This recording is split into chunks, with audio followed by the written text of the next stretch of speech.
live and work together with a commitment of mutual respect and understanding. Thank you. Well done. Hear, hear.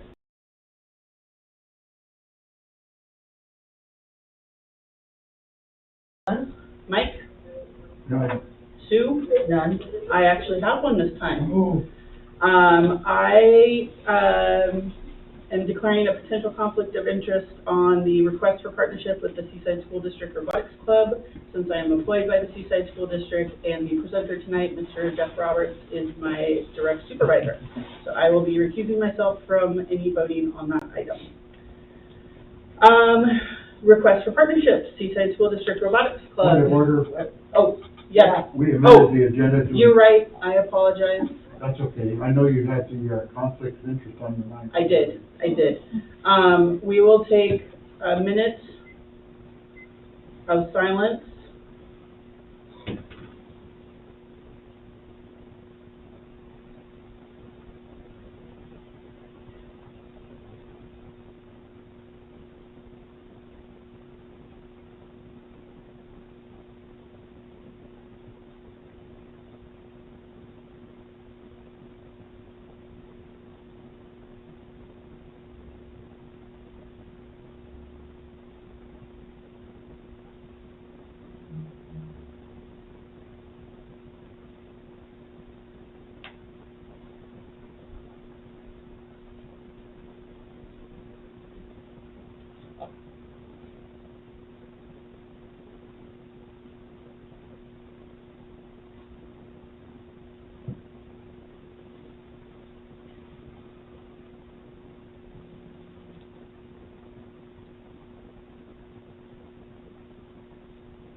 I'd just like to say, I think I speak for all of us when we just abhor the violence in our schools and just truly pray and hope that this never affects our community.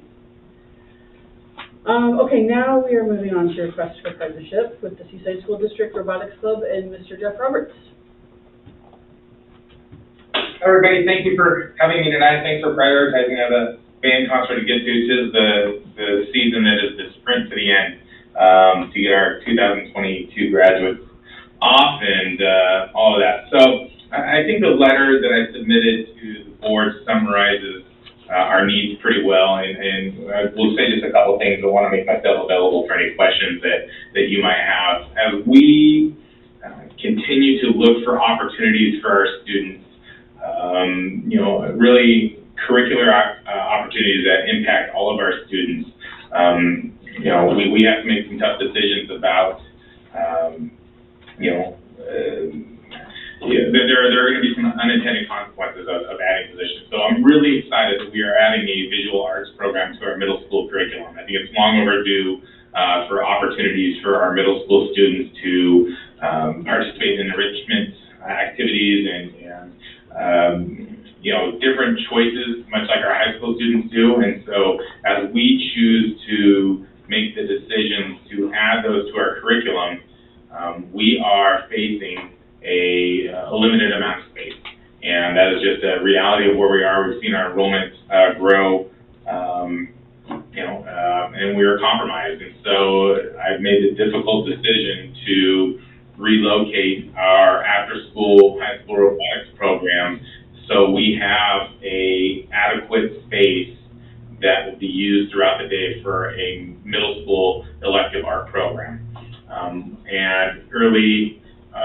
I shouldn't say early on in this decision, but during this decision, I reached out to Skylar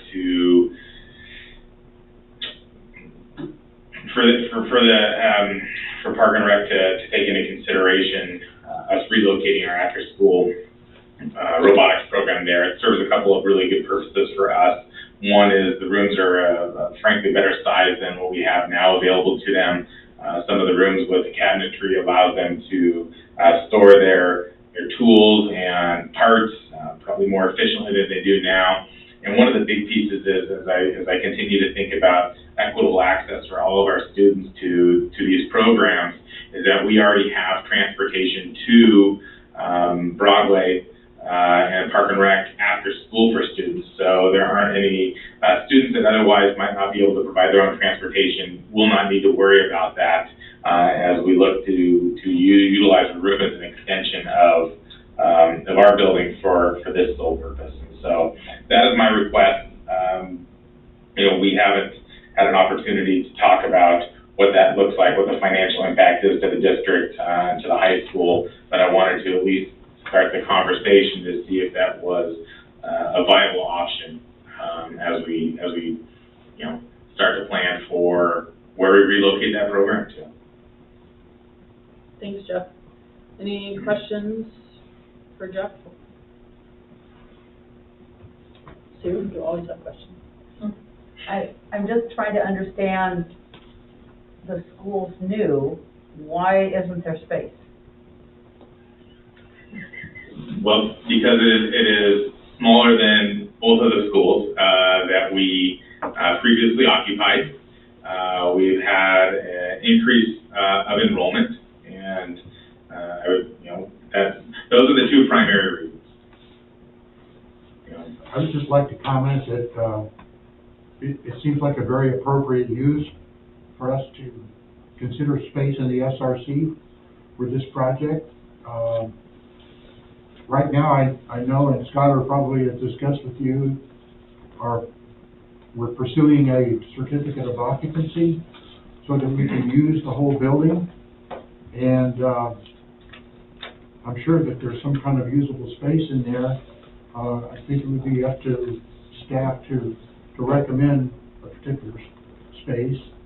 And hopefully we'd be able to secure it, or would it be a space that you would share with any other type of project? Yeah, that's a good question, Mike. And I think Skylar and I identified a couple different spaces. We have some flexibility in that. There's some advantages to a couple of the interior rooms. Our robotics program, they possess a lot of tools, and we have made a considerable investment in the resources that they have available to them. So I don't think it would be appropriate for them at this time to share a space with another organization or another club just because of the sensitive nature of the materials and such that they have. It stands maybe a middle school robotics club as kind of a opportunity for them to become involved in that group, but I think it would look like that space would be used only by that group. Well, thank you. Hopefully, I'm not sure, are you asking for something to be an ongoing lease that would be cost-free? Or is the school district able to reimburse for certain kinds of in-house costs? Well, if you're offering cost-free, I will take full advantage of that. But no, we anticipate that there would be some sort of fee structure associated with an ongoing lease of a classroom. I think, this is, although it is a seasonal activity, the reality is that we can't efficiently relocate tools, robots, those types of things. And so we would be looking for a 12-month ongoing lease for this organization. Thank you. But I think this is a great match for us, and frankly, I'm excited about the prospect of getting some young people that are interested in robotics also into the facility where their Park and Rec stuff is going on, so I think that's cool. Jeff, I'm curious, what's the timeline for this? I am aware of the certificate of occupancy outstanding request there. I would hope that we would be able to relocate our equipment July or August. Frankly, we need the teaching space, at the latest, probably first or second week in August. Okay, great. Any further questions for Jeff? No, I think we just need to hear from staff and Skylar and see what's up. Okay. Thank you, Jeff. Thanks, Jeff. Thanks for your time, guys. I appreciate it. Moving on to public comment, and we have a public comment. Mr. Marcus Runkle, proclamation. Please step forward. Hello, my name is Marcus Runkle. I am the chair of Pride in Seaside, and I want to first and foremost thank you all for the proclamation. Also extend a huge kudos because last year you guys did a proclamation as well, and we were successful in using that as a stepping stone to getting the city of Seaside to accept a proclamation last night. And so I think it's huge kudos to all of you for having that start here. And so I just wanted to again extend our gratitude and thank you for doing that and recognizing the contribution of everybody in the community. Thank you, Marcus. Marcus, can I ask you, I think I saw something, isn't there an event that's going to be happening in Seaside? Yes, so Can you share that? Seaside Pride will be June 25th. We will be starting at 12th Avenue at 11 a.m. is when registration starts. We'll start the walk itself at noon. It will go down the promenade to the beach access area. And so it'll be a short walk. We will be having young people lead the parade because we want it to symbolize that they're taking the next step and leading the next generation. And we think it's important that they feel important. Then after that, at 1 o'clock at Quatak Park. Quatit, I can't say it, and I apologize. The park by the convention center. We will be doing a bring your own lunch community gathering, meet and greet, meet your neighbors. And then the other thing is we will be having a movie of The Greatest Showman at the SRC, hopefully. I think we're just working to finalize a couple things and all that so that we can have a community family movie night. And it will be The Greatest Showman because it's my favorite movie and I can sing along terribly. And so the other part of it is any of the proceeds that remain after our expenses are all going to be donated to the GSA at the school because we want everything to stay in the community. And I had the opportunity to discuss it with them, and it was quite the experience, and I'm so happy I got to do it. Do not miss 6th grade at all, that's for sure. But it was quite the experience, and so we're trying to get everybody to come if you can. And like I said, June 25th will be great. Hopefully it's not snowing at that day, given the weather as of late. So, yeah. Perfect. Thank you, Marcus. Do we have any online public commenters, Isaiah? No? Perfect. Moving right along. Correspondence. I can't remember if there was correspondence. Was there correspondence, Skylar? The only correspondence was the request from Jeff that you already discussed. Perfect. Moving right along. Oh, I don't have my fancy thing to sign, Skylar. I'm sorry, yeah, things are kind of a month today. You'll have to forgive us. There's just been a lot of challenges with people being sick, myself included. So I'll get you that, and okay. We'll honor Erin. I don't know if she's there, but I'm hoping. And I can say fabulous things about Erin. So we are going to recognize the SEPRD Employee of the Month, Miss Erin Redding. And you have been with us for over a year? Almost a year. Almost a year. Yeah. And in that time, Erin has just taken the program by the horns and run with it and done amazing things and just really, I think it speaks volumes that my children don't want to leave at the end of the day. We are so very, very thankful to have you as the youth programs leader and truly appreciate all that you do for our community's youth because you provide such a valuable service to our community. So thank you very, very much. And as soon as Skylar, yes. And as soon as Skylar is feeling better, I will have a fabulously framed award to give you. But yeah, I don't have that right now. So thank you, Erin. Wasn't in time, sorry. Board meeting minutes from April. Has everyone had a chance to read the meeting minutes? And Erin, you are not required to stay, by the way. I have to go pick up my kid. Yeah. Thank you so much. Yes. Do anything about the letter? I think what I'm not part of that, you guys are part of that. Okay. I think what, it sounded like you guys wanted Skylar to kind of work out the occupancy for the robotics and see if there's a space and then pricing, and then come back to the board, and then you guys can make a decision. Okay. Yeah, maybe could we have a more robust discussion when we get to like new business or old business and fit it in somewhere? Yeah? Because I do have some thoughts and would love to get, I guess, I think I got a general tone of the board's hopes, but would love to get, I guess, a couple of other questions answered. It's hard to do when you're a face on the screen, Skylar. Sorry. Yeah, it's better that I'm here though. I appreciate you being here, though. We agree. Yeah. Okay, meeting minutes from April. Did everybody have a chance to read the meeting minutes from April? I looked over the minutes, and I thought they looked pretty good. And in the interest of moving that along, I would move we accept the minutes. Thank you, Mike. Do we have a second? Second. Thank you, Sue. All in favor, signify aye. Opposed, nay. Celeste? Aye. Mike? Aye. Sue? Aye. Aye. Motion carries. Financials from April. Has everyone had a chance to review the financials from April? Any questions for Chris? Chris is here. I see Chris.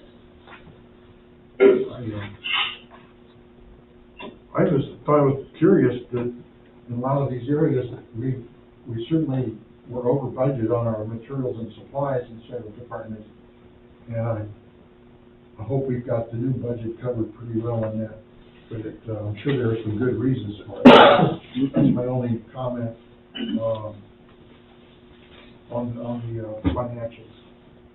I was pleased to see that we're, almost through the year and we're pretty much under, yeah. Yeah, we are.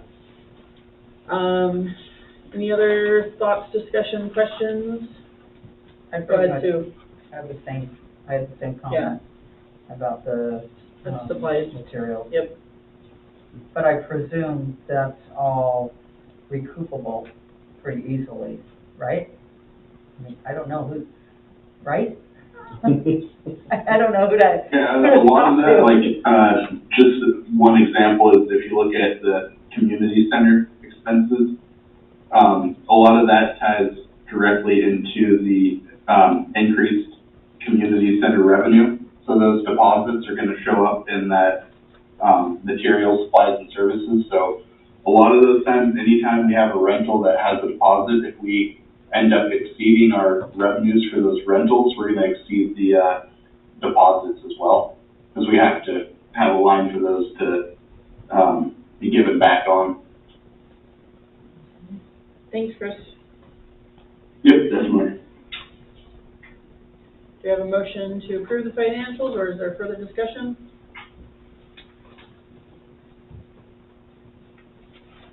Can I just ask, do we perceive that we're gonna have to have a supplemental budget, or do we have any indication of that yet? Given where we are in the year? Last time I visited with Chris and Darren about this during the budget process, we felt like we were not necessarily going to have one. Okay. Looking at this now, I think there's maybe a possibility, but I don't know if Chris has thoughts. If we do, obviously that would be something that would be included in the June board meeting or at another meeting if the board wants to schedule it in June. Chris, how are you feeling about it? Yeah, it's definitely a little tight on certain spots, so I think when Darren's back, we're gonna take a little bit more of a broader look. Great. Okay, thank you. Yeah, if so, Celeste, I would say it looks like maybe one or two areas are standing out to me as being something that we're gonna have to dive in and make sure we're within that 10% margin. Yeah. Okay. With the receipt of any grants cause us to have to add a supplemental budget? Yeah, it definitely could, Mike, and I think we had that happen a couple of years ago. I feel like maybe the first year of the pandemic, we had a grant that was so large that it threw one budget line completely out of whack, and that might be part of what we've seen a little bit in some of these budgets, because obviously if the revenue line goes up, then the expense line also has to go up. Thank you. Yeah.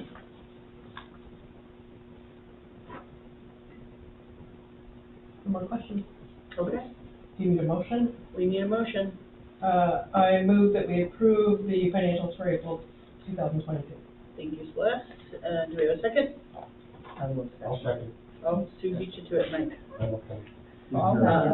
All in favor, signify aye, opposed nay. Celeste? Aye. Mike? Aye. Sue? Aye. Aye, motion carries.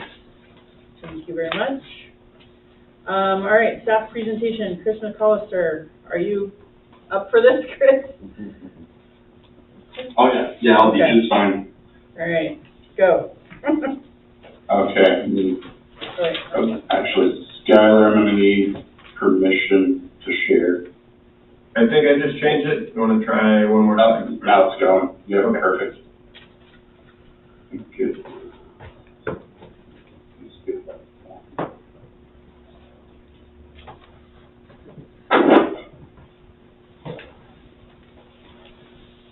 All right, somebody tell me, is it just the title screen for PowerPoint? We got it. Yep. Perfect. Okay, so my name is Chris McAllister. I am the finance manager. Kind of what we're going to be touching on, just an introduction, kind of the day-to-day life for finance, some projects, and kind of Isaiah, can you make the Zoom cart just the one, just Chris? Yeah. I think it's right. That works. Thank you. Sorry, Chris. Now we can. No, you're good. Okay. So one of my big things is kind of, you know, the importance of family. I've always kind of lived pretty close and had at least one or two family members around at all times. It's always kind of a big thing for me. So in this top picture, I've got my wife and my brother-in-law. The bottom picture, I've got our dog Kevin, and in August there will be another picture with our daughter. She will be potentially August 24th. So be adding that to our little family. So like I said, became the finance manager August of 2021. I got my bachelor's in accounting from Western Oregon, and then I just a couple of years ago I decided to go back and continue, and I got my MBA in accounting. Nice little COVID graduation, so that was an interesting one. Before fully coming back, I actually had a few different roles with the district at a few different times. On this next slide, we'll kind of take a look at that.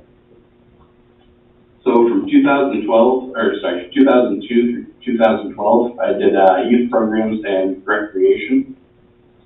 And I actually chose this picture because a handful of the kids that we had in this program ended up working for us at some point down the road. And for me, it just shows that when people come into our programs, you know, they love them that much that they always want to come back. And even the ones that didn't come back and work for us still ended up, you know, coming back and using some of these programs later on in life. And then took a break, went to get my bachelor's, and came back in 2017 to start working under Justin Smith in aquatics. And then I worked with Marcus a little bit in accounting, just trying to, you know, learn things that, you know, I didn't really pick up in school. You know, the book knowledge is one thing, but the actual going and doing it is a complete different experience. So I was able to pick up, you know, kind of a little bit more experience rather than just book smarts.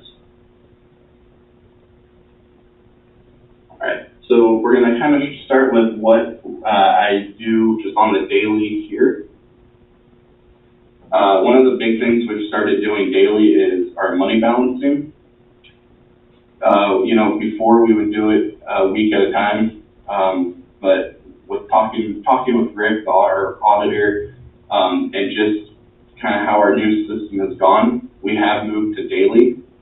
It a lot easier to find, you know, a mistake and get that corrected the next day rather than a week or two later, especially if it's something as simple as something was rung in incorrectly. It's a lot easier to kind of get that memory going the next day. So that's helped a lot. And with that, we have also been doing our credit card processing on a daily basis. We switched our processors with Rec 1. They stopped using the group that we had used, which was on a monthly processing, and now we get daily processing. So kind of had to adapt to that, but like I said, all in all, it kind of helps just know that, you know, we're looking at things a lot closer, not waiting as long to see if there are mistakes or things that need to be corrected. We're able to tackle that a lot sooner.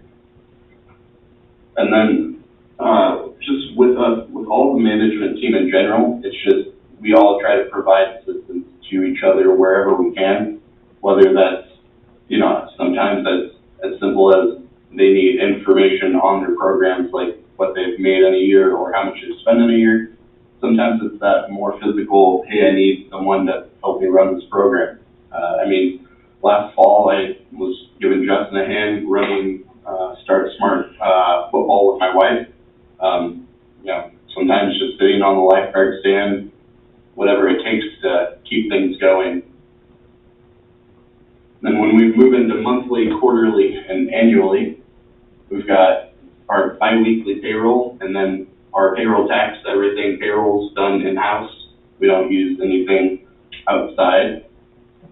That is much easier now with the new system that we have in place. Our bank reconciliations, this includes the monthly ones for the district as well as the monthly reconciliations for the foundation as well. And then our annually, we have the foundation taxes. So this includes working on the forms called the 990 and the CT12. We have to do those every year just to report to state and federally as well.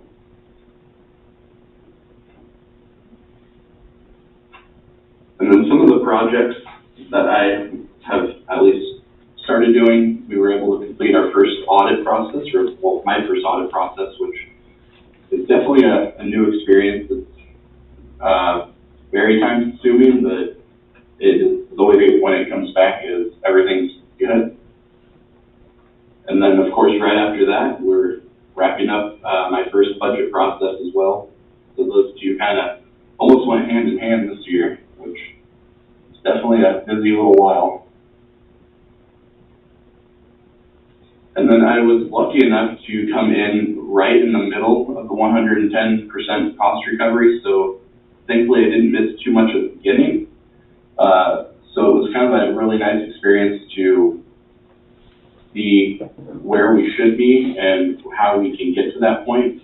And I know that's going to be something that is an ongoing project for a little while.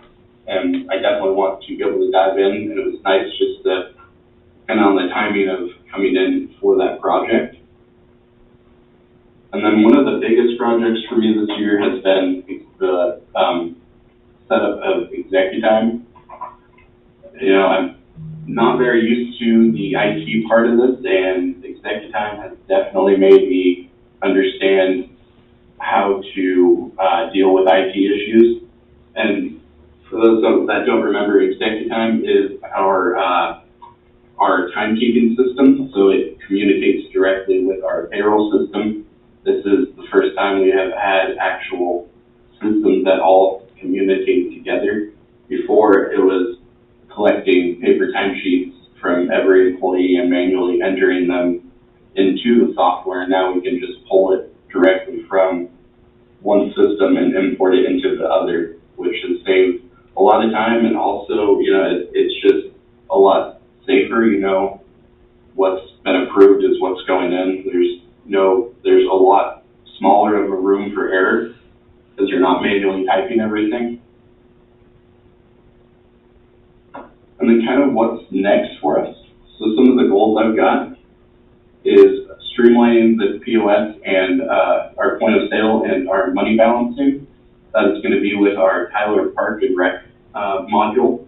That one is definitely an ongoing process. It's a lot of time of pulling everyone in from our old software into the new software, which, you know, we're definitely going to hit some snags there, but once we get that in, it's just another part that the auditor will appreciate, where, you know, it's a lot smaller of a human contact with that one. It goes in and it automatically transfers over. There's no having to journal entry to get deposits in, and it's just a lot safer of a deposit system.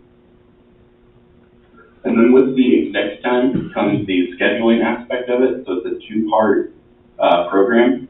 So by putting this piece in, we're able to get rid of our program that's called WindowWork, which is our scheduling software.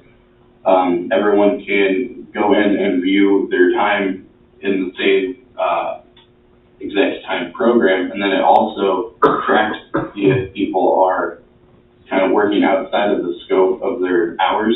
So if you're staying a day or two, or sorry, not a day or two, that would be a little bad there, but if you're staying an hour or two late, it will kind of show, hey, this is what's going on, and that gives our managers a chance to go find out, was that needed? Was somebody out sick? That's going to be a nice little part to kind of keep some of the costs down as well. And then revamping our monthly budget reviews with management. So at our managers meetings, we can kind of go over and make sure that all of our managers' separate budgets are kind of where they should be, kind of similar to the report that you guys get each time, but we just want to make sure that they're more involved in that aspect of it. That's kind of what we did this year when we developed the budget. We went for more of the input of the managers, so we're just trying to really make sure that they have all the different parts with the budget. And then diving deeper into the current cost recovery percentages that we have, and just kind of seeing where we can really, where we might need to look at just different parts for each program, just seeing if we need to raise or adjust anything. And then this is a section, so one of the first manager meetings, or one of our first management little get-togethers that we had, we did something from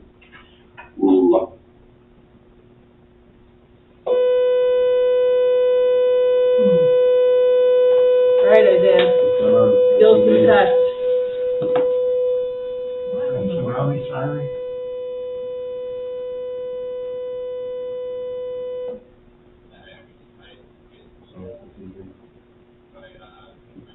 Hold on, Chris. Hold on, Chris.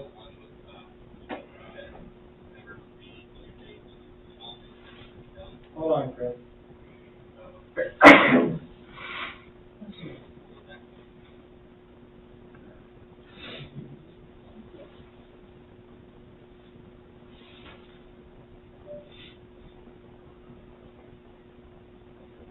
Just had to make sure that, you know, Isaiah knew how to operate all the things. Good guy, that's good. Yeah. Couldn't have it go like perfectly. Alright, we're just waiting for the polygon to turn back on. Is he still talking? He was. Like, where, Does like, this mean We we've didn't lost know that. YouTube also? I mean, but is he still What's that? talking now? Are we off of Yeah. YouTube also? No. No, we're still on.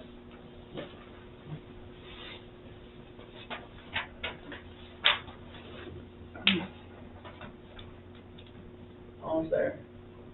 It takes a while to warm up. Well, for a donated system, it does pretty well. Yeah. Which is great.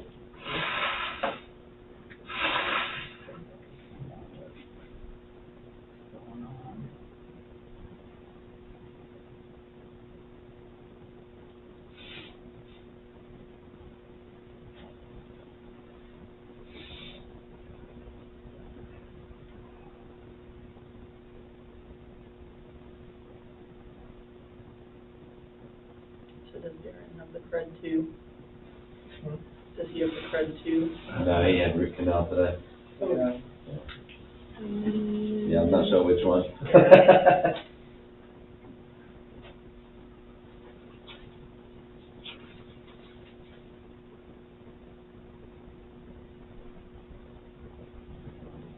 wanted to, Huh? I had to, the situation with my mom finally, because the caregiver that came in, is afraid of dogs. Oh, no. So I had to, I mean, I guess luckily I found a way to board her, but, they drugged her. And I'm like, and the explanation I'm just getting is there were a lot of other dogs around her that were noisy, and it was upsetting her, which is weird. But, you know, I took home a dog that, you know, I'm like, Yeah, she's fine, but, I mean, she's physically fine, but she just looks like she's drained. yeah. And so she has to go get a blood draw on Saturday, and they want me to give her You are back up. more drugs. Okay. All right, so this was, the part from the Music Blend All Black, which was a rugby team. This was their principles for leadership. So the first one is never, be too big to do the small things that need to be done, and then, sweep the shed. So kind of like I had mentioned earlier, just being able to hop in and, fill in wherever needed. It's definitely not, you know, every now and then, one of our toilets could be clogged, and if I can't quite get anyone, you know, it's one of those things where I'm just gonna hop in there and get it done. So it's not just kind of waiting for somebody to come and do something for you, it's just go ahead and take it on to help out our team. Pass the ball, a lot of leaders, creative leaders. So we're, you know, helping everybody move up. You know, we don't want to see anyone just kind of stay in there. And sometimes you get people that just want to be in the same spot for a little while, but eventually, you know, we need to get together and help raise everybody up, as they go. And then the final one is, be a good ancestor, plant trees you'll never see, which is exactly what we're doing here. We're, you know, down the road, you know, we might not see what ends up fully happening with all of our property, but we're going to, you know, plant that seed that continues the growth of everything in the district, and just keep making sure that we're paving the way for future generations to come in and have the same if not better experience than what we're having. And that was just, that was just one of the presentations that really kind of spoke to me and stuck with me. And then just in closing, thank you for getting to know me in my new role. I look forward to discovering new ways for our finance department to continue to grow and support the district. And that is what I have. Thank you, Chris. Chris? I would just like to say, for your first year, I think you're doing great. I mean, we got lots of compliments from our budget committee on how smooth our budget looked, and it was easily read, and yeah, we appreciate all your hard work. Awesome, thank you. Anybody have any questions or comments for Chris? So you started with the district in 2002? Yep, I was a sophomore in high school, just working with kids in the afternoon, and I kind of stayed in that. Started working with the early version of our Start Smart. I did some of the open gym stuff, and then decided to took a little break off from school, and then in 2010 decided to go back to school, and by 2012, took off for Western Oregon. I mean, it's just so nice, and a testament to the family environment that we have in this special district. It's very nice. And thank you for being here. Well, thank you, Sue. Thank you, Chris. It's remarkable, getting to know you a bit better. You've got a remarkable background and you're well prepared for your job, I think. Thank you. And I actually have another comment. When we were running for election, and I know you know what I'm gonna talk about, I would stand on the corner with the sign. Yep. And he would walk to work with his wife. Yes. And I just thought that was Oh, yeah. so sweet. We honk and wave all the time. Yeah. You know, and Okay. Still walk. It's a great way to Yeah. see everybody too, that's for sure. I just appreciate that. That is very sweet and, you know, just something you don't see all the time. And it touched me, and I thought I really appreciated knowing you, being part of, and being part of Sunset Empire. And it's just a touching gesture, because one of the things that I learned and I took to heart when my daughter started here was a comment from the swim coach. What you do in meets, you do in practice. What you do in practice, you do in meets. And I think when you are genuinely kind and caring, that shows up in the work you do as well, and it is appreciated. Thank you. Oh, thank you, Sue. All right, moving right along. Is Skylar still with us? Yeah, okay. Fabulous. Okay. I might just leave the camera if I'm like sneezing or have to blow my nose a lot, which is happening. Sorry. Okay. Policy on youth programs for employees. So Skylar worked on a draft for the policy we had discussed at our last meeting and is included in the packet on page 16. Did everybody have a chance to look that over? I like that it's dated today. Planning. And I know you say this here, but I just want to double check. So did Eileen have any comments or changes that she recommended, or was this solid? I think she didn't say solid, but she said it looked good. She did suggest one thing that I put in. It's the second paragraph below the line. So it just says, as a reminder, Oregon law. That part she added that she thought it would be good to include it in this document somewhere. Mm-hmm. So Okay. as far as like the policy details and the percentages, she does, you know, she's not going to have a Right. I meant feedback from on that part, but legally, yeah. she thought this was pretty good. Yes. So can I ask a question? Yes, Jim. I was just curious, I'm just for curiosity's sake, how did you come up with 20 to 25 hours, do a 30% discount versus 25 or 35? I mean, where does those guidelines come from? Yeah, so I developed a policy with a few resources. I asked some colleagues in other parts of the state, including locally in Astoria, they're the closest one I could find that has a policy for their policy and how they handle it. And then I wouldn't say I had like a focus group with some staff, but I really honed in on a few key staff that I thought would have some expertise to offer their perspective and how this might work best. And just kind of came up with this. I've already gotten some feedback that maybe we should have a discount available for staff working under 20 hours, but maybe it should be a small amount. So I think that could be something that is tweaked, but I think we wanted to really target the policy towards staff that are working at least 20 hours a week on average, and also not have the discount be such that it superseded like our scholarship opportunities or really bid into, I guess, our revenue, the revenue that we capture from youth programs.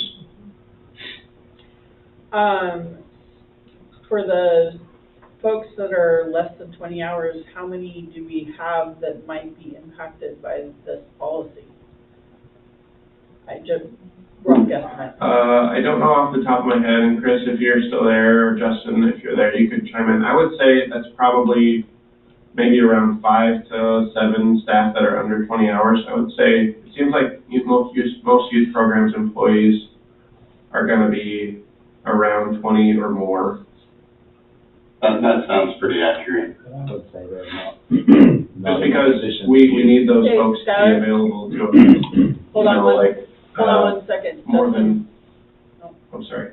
Go ahead, Of Justin. those, I would say most of them don't need the service. Okay, that's Many kind of where, need the service. yeah. But this kind of come from as we've been trying to hire people.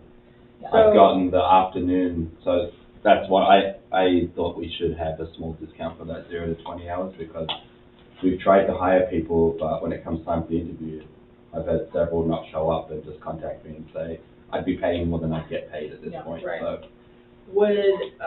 So are you trying to hire for this 0 to 20 hour position? Is that what we're trying to? That would be an after-school After-school person, yeah. position, okay. So, I mean, I have no problem putting a smaller percentage on there. Yeah, and I frankly am not sure how much smaller I think it needs to be. I mean, I think a 20% is the number I would throw out. Yeah. That's substantial enough to make it appealing to somebody that might be paying and take the cost of the childcare or after-school program away for somebody taking a position like that. I would agree.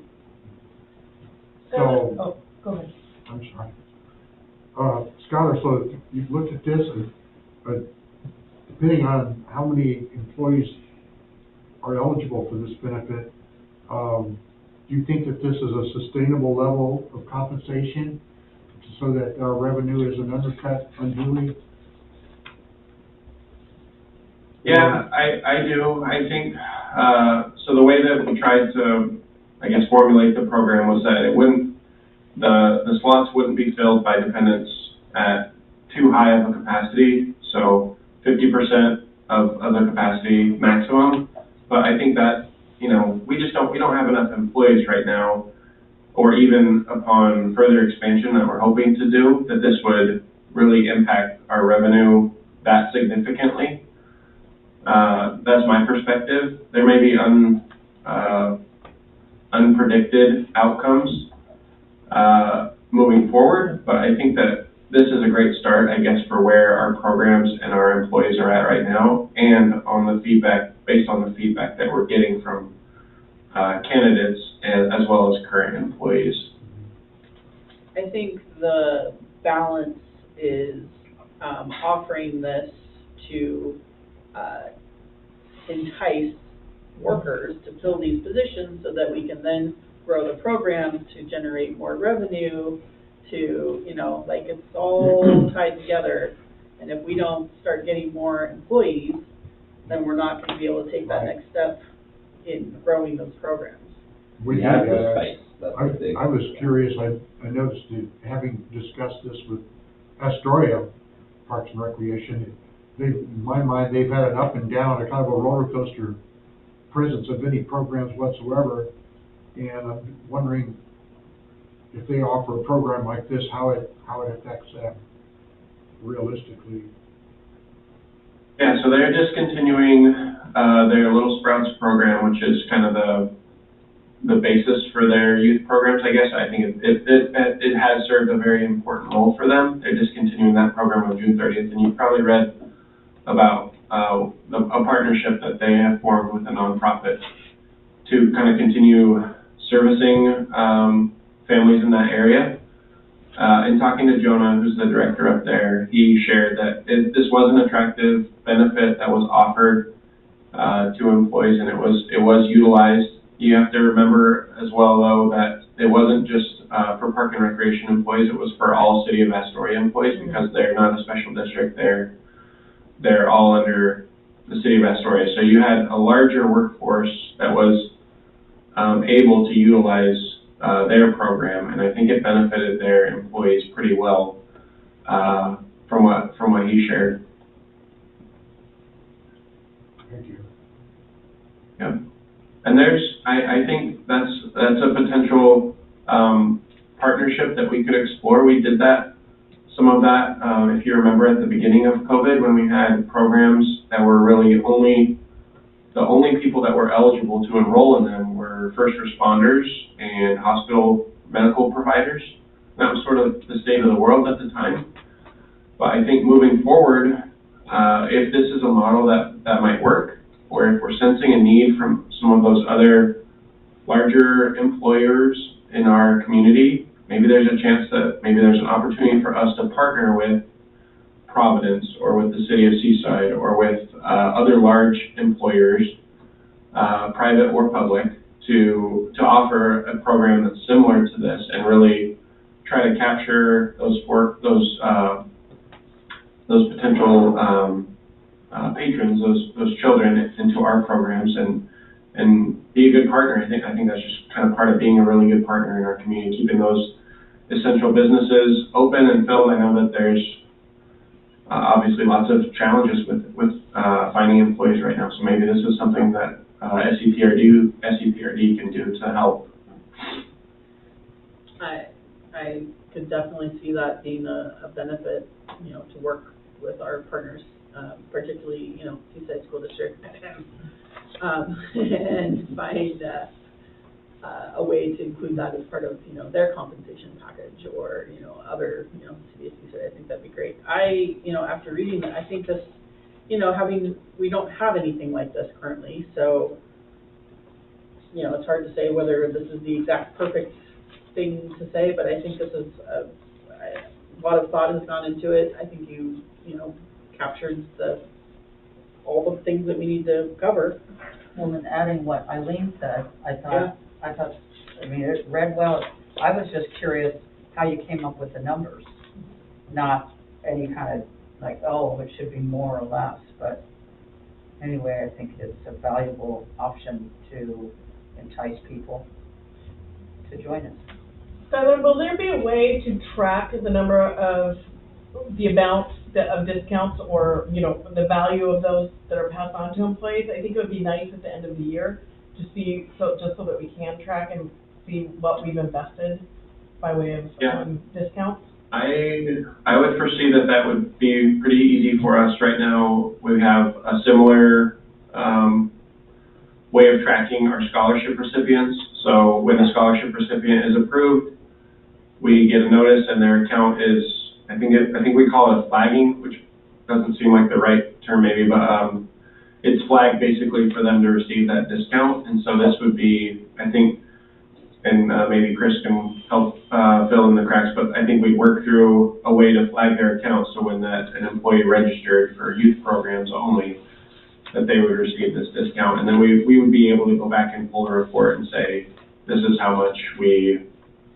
I guess, saved or this is how much the benefit provided for the employees over the course of a month or a year or whatever it was. Right. I think that's really important. Yes. Shall we make a motion? I think we need a motion, yes. So move that we adopt the youth program benefit, or approve, I guess. I don't know if it's that we're adopting it because it's a staff policy. Do you need us to approve it, or do you want? I would like you to approve it just because Okay. it's going to be part of the official compensation package for employees, and I want to be able to say if we get questions that it was brought to the public and that it was board reviewed and board adopted or approved. So I make a motion that we adopt the youth program benefit for employees with the amendment of a 20% discount available to 0 to 20-hour employees. Oh, perfect. Thank you. Do we have a second? I second that we adopt the youth program benefit for SEPRD employees. Thank you. All in favor, signify aye. Opposed, nay. Celeste? Aye. Mike? Aye. Sue? Aye. Aye. Motion carries. Thanks, Skylar, for your hard work on that, and hopefully it will help get us some folks. Super Thank exciting. you, I think. board. And I guess one question before we move on: are you comfortable with us looking to implement this in September, or would you like to see it implemented before then? I say implement it immediately, honestly. Yep. Maybe at the Okay. new fiscal year Right. with the new budget. Okay. Yeah. Well, I'll share information back to you, but we'll try to speed things up and get it going sooner. I think, you're gonna need whatever tools you can to fill spots. So if this is one of the things in your toolbox, let's use it. Yeah, summer camp's coming up, so. Yeah. Sounds good. Hold on, I lost my spot. Fee review. All right, Skylar, take it away. Okay, so I'm gonna share the slide deck. You all have it. I think, I'm not sure if the font was too big or too small to proceed. Oh, is this what, I heard Sue saying that the font was too Oh, small. no. You were much better than whatever these last 3 pages were. Oh, yeah. I can't Yeah, read that. I can read those either. I mean, I went and got my tool. So you were much better. Yeah. And Okay, thank you. well, yeah, so some background information on this. We did a fee review, well, we did a fee increase in 2017. We have talked about it numerous times since then, before the pandemic, but we didn't move forward with it at that time. I do want to share, it's pretty embarrassing. We had believed that we had aligned the difference, or the rate for in-district versus out-of-district near 33%, but after carefully looking at our calculations, we realized that it was actually closer to 50%, or it was 50%, a 50% increase. So this whole time, we had been believing that we had been charging our out-of-district residents, or out-of-district patrons 33% more, approximately. We've actually been charging them 50% more. And it didn't necessarily affect the numbers or anything, but just in our heads, for whatever reason, we had the wrong number, and it's really my responsibility, because I think I've repeated the lie many times.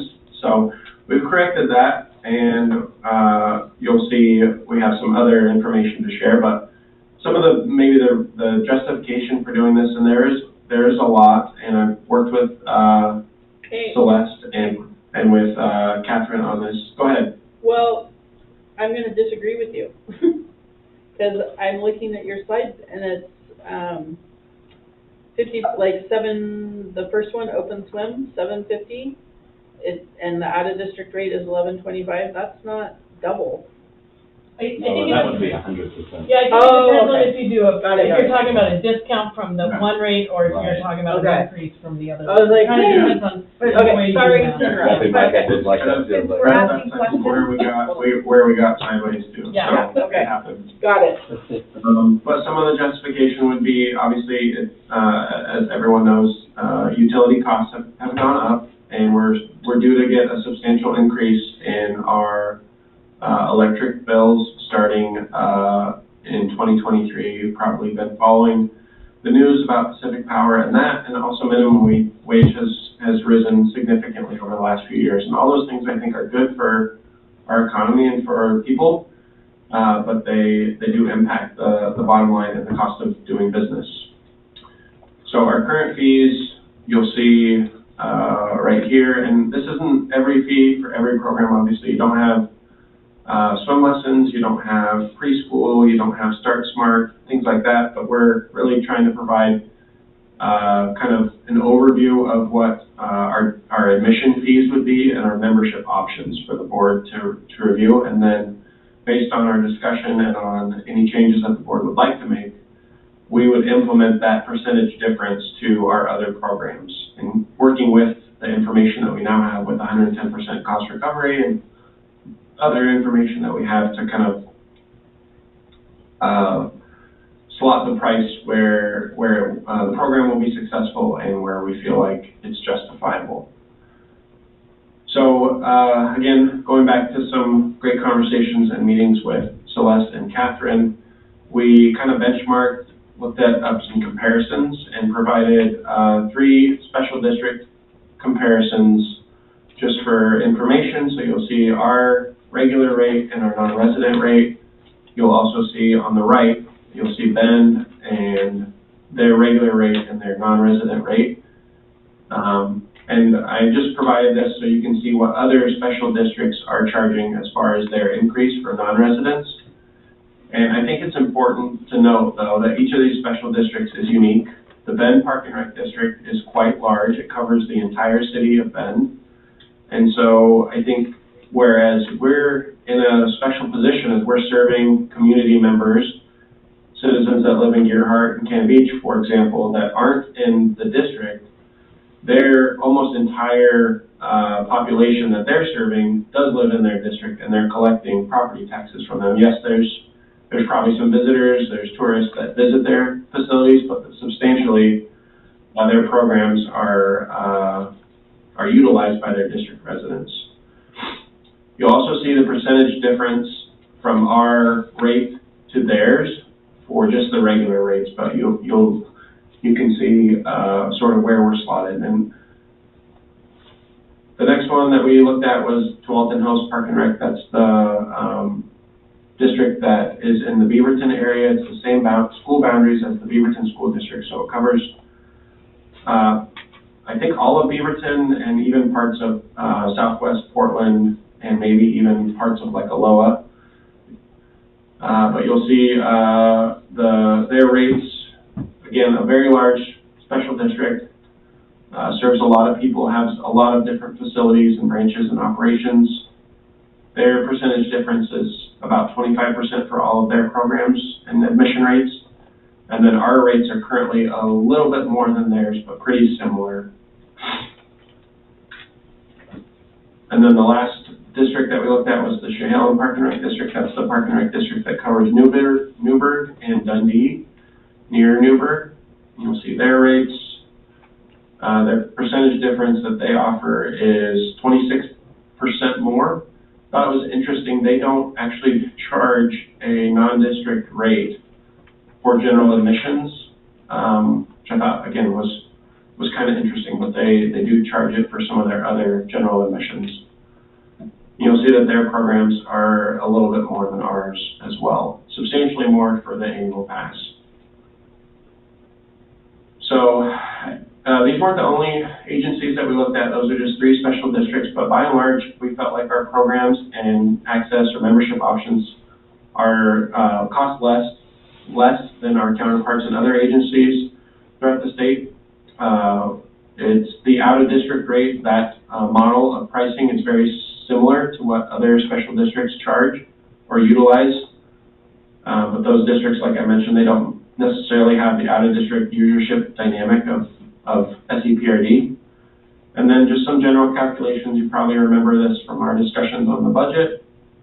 But Celeste and I, we worked out kind of a calculation that the average assessed value for a property in the district boundaries is $283,900, which if you times the permanent tax rate with that, the average annual tax is $263.46, and that makes out to be $21.95 a month. So basically that's what we're permanently collecting from every district resident on average. And I think the point in illustrating that is that it's obvious on my last bullet point that our district residents are really providing not just the bulk, but like almost all of our operating budget. And without our permanent tax rate and our district residents supporting us, the district wouldn't be what it is and would have a hard time maintaining operations for very long.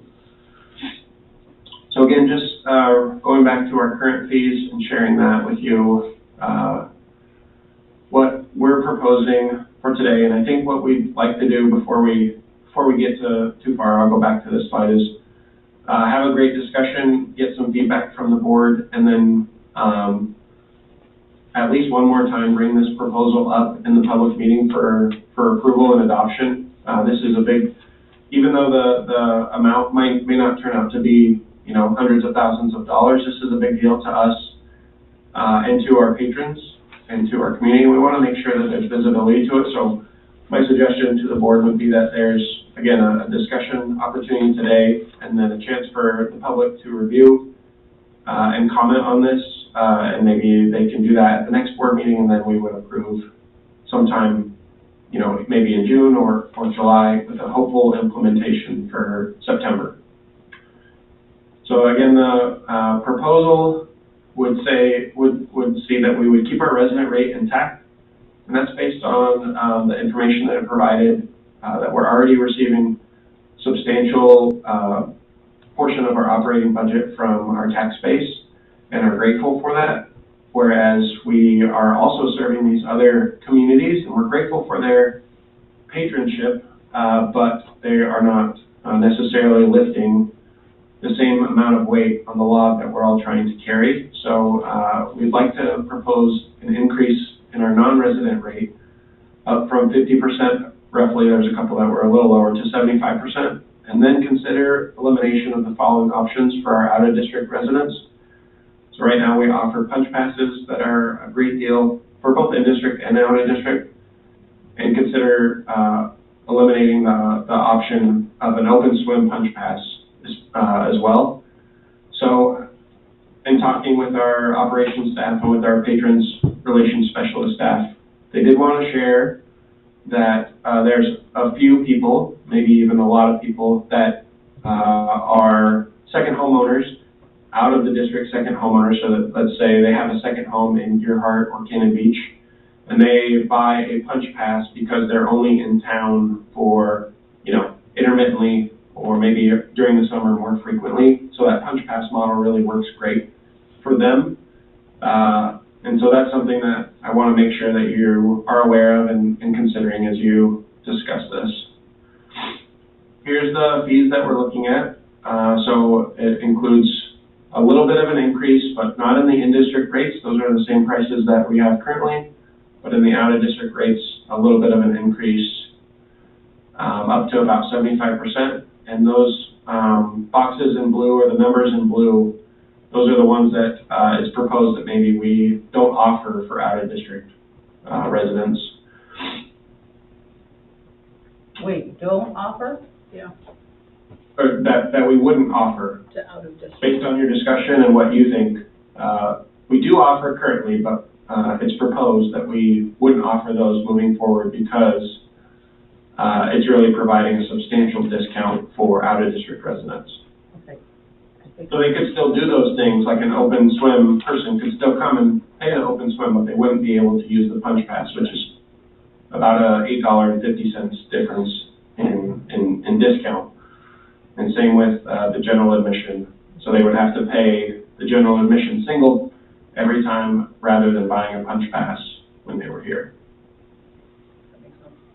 What we'd like to do is do a better job, and this is as much on me as it is on the board, in bringing a fee review to the board annually. Now that we're having a good discussion, I think we're in a really good spot for this proposal, at least, in the spring. And I feel like it's much healthier for the district and for our public to understand what's happening if we review this annually and make small incremental adjustments annually or semi-annually, rather than every 3 or 4 or 5 years. Obviously, COVID, I think, impacted that, as well as just having a lot of turnover on the board prior to this last year or two. And then again, we'd like to enact this. It does take some time for us to get our marketing square, and this change would need to be heavily visible and marketed using our program guide and other things. So I think that's it for me. I can go back to slides if you'd like to have them on your screen, or if they're big enough on your page. But I'd love to hear your thoughts and questions and what you're thinking. It seems to me that eliminating the out-of-district punch pass would encourage sales of other passes for out-of-district. I think the thought Or process. single use. Yeah, the thought process behind kind of eliminating that benefit is to encourage them to buy into the district and to, Well, if they you're were to gonna- join the district, that Yeah. would certainly change everything for them. And I think that's good to encourage that. I appreciate that we are, keeping true to our word and keeping the in-district rates the same. I think, I would agree with you, Skylar, that doing a rate change every 4 years is challenging, but, I remember the last time you brought this to us, and it was just at the beginning of COVID, and I remember we all said, this is not the time when people are losing their jobs and being laid off. And so I think, not that we are out of COVID, but we are recovering, and so I think this is kind of the time to reassess, you know, costs, our costs, you know, power, water, all that's going up. Yeah. Thank you for putting this together. Go ahead, Celeste, I can see you Yeah. thinking. So, a couple things. So on slide 15, you say consider eliminating the following options for out of district, and I just want to make sure I'm understanding. So punch passes, and then it says open swim. Do you mean not allowing out of district people to open swim? I think. Or out of swim, open? Sorry, but, yeah, the punch pass, the open swim should have been indented a little bit more, so it Oh, should I have see. shown Part that of- the open swim for punch pass Right, was okay. maybe one of the considerations for Yeah. elimination. Just wanted to make sure about that. And then the only sort of thing that sort of strikes me as an anomaly is, maybe on the annual pass,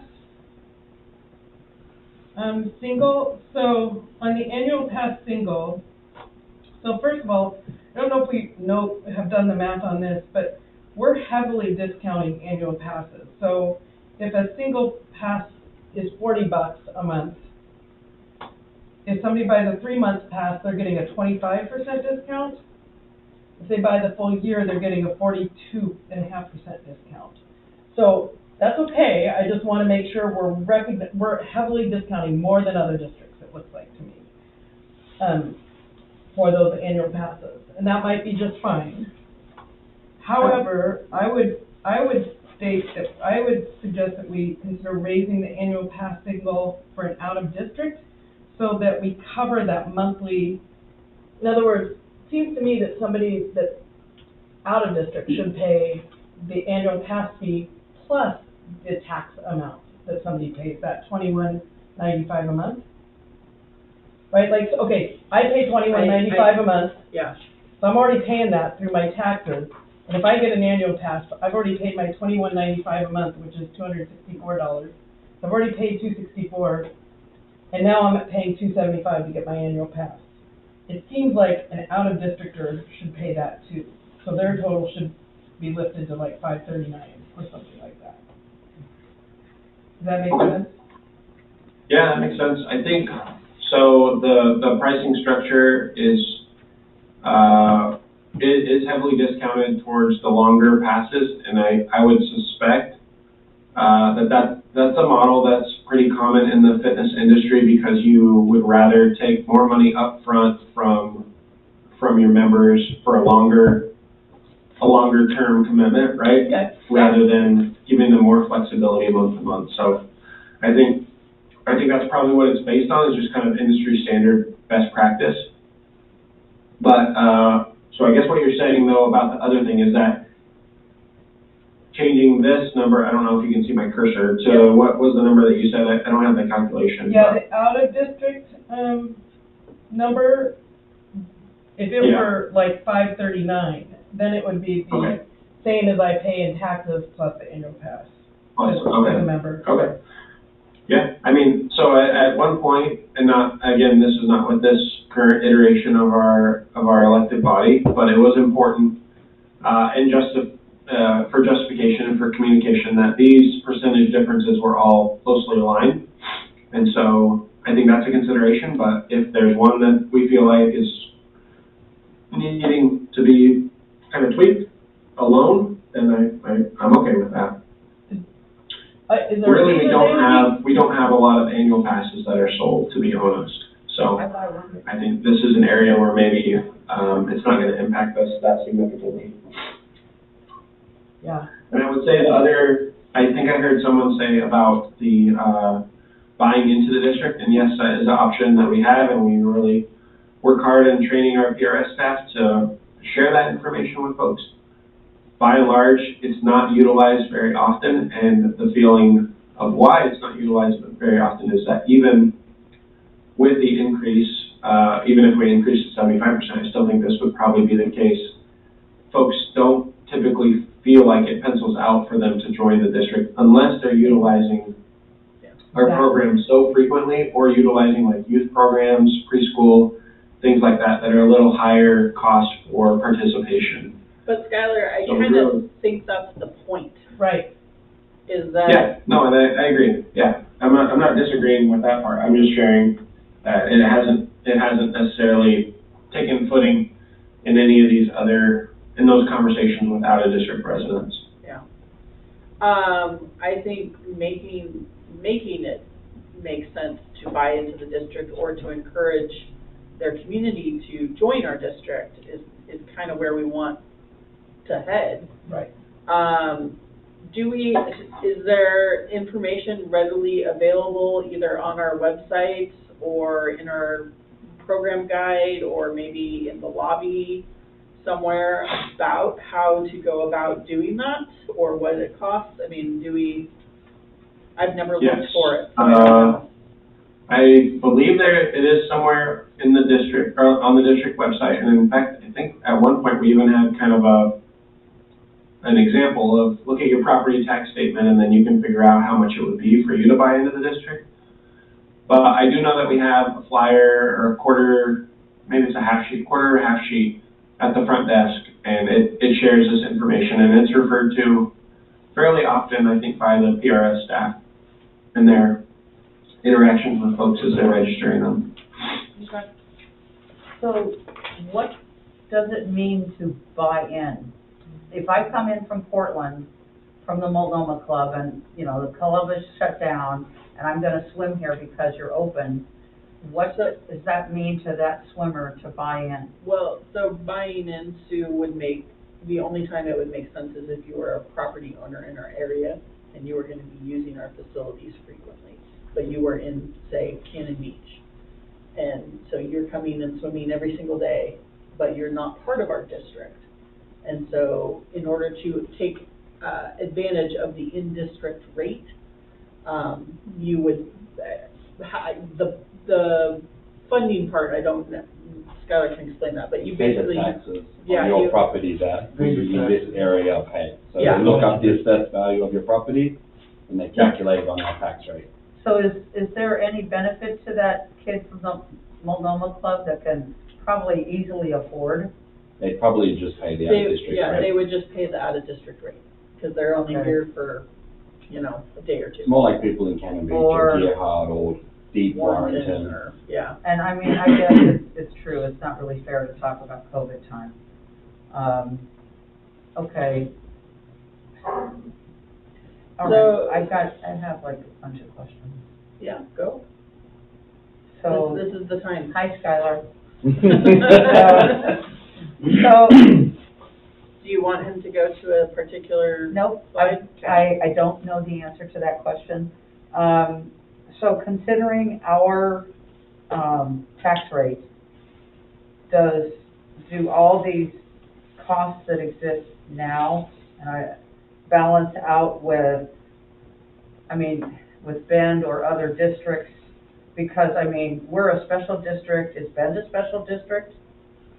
Yes, But Astoria is not, so. Astoria's not, that's why, yeah, I didn't use the Astoria comparison on the slides just because I felt like we're in a unique position, I think, of being a special district. Okay, so the monies the research that you did, the proposed changes of money, increases in money balances with a comparison to what Ben and what Chehalem does? So I think from my position, it balances, but not necessarily perfectly. Like if we want to seek alignment with our counterparts, then it's going to be difficult maybe, because like THPRD that has,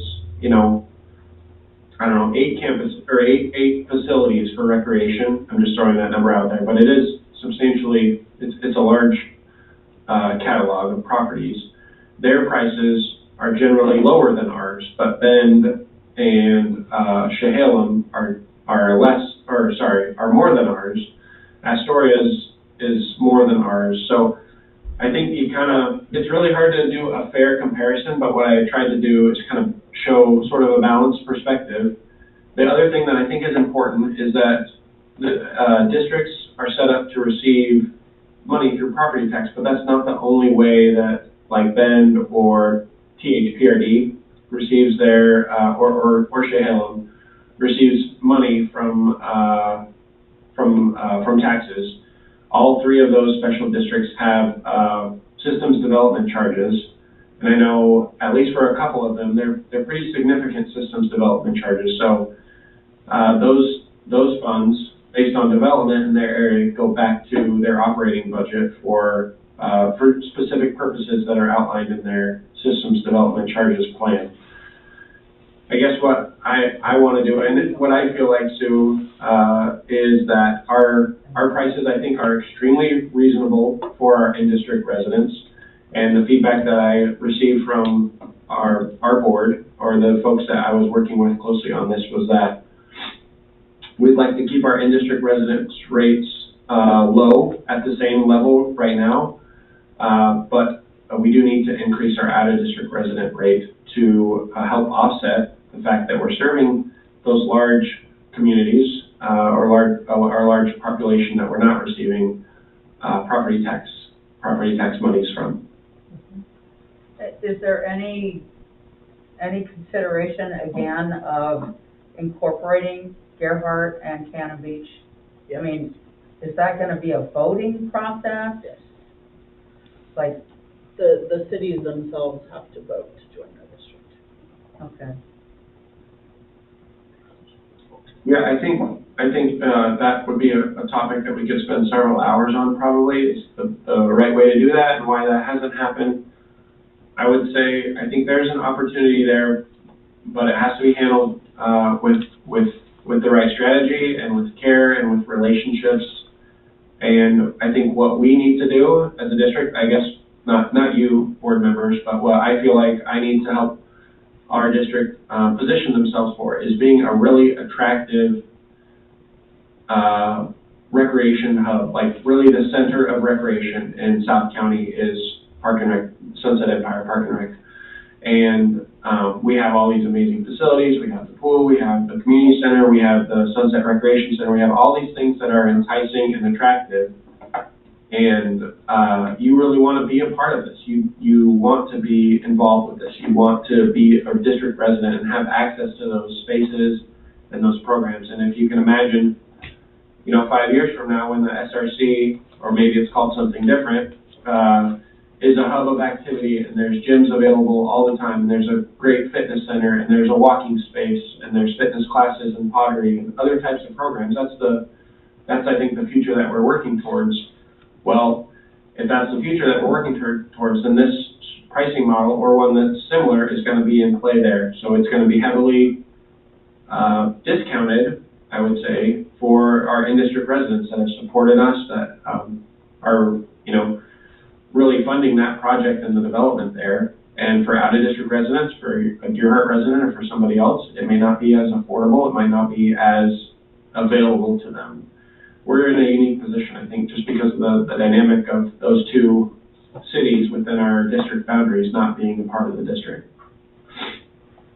Skylar, can I ask, would a next step be then to consider, and I don't know if you already charge different out-of-district and in-district rates for like the child care and after-school programs?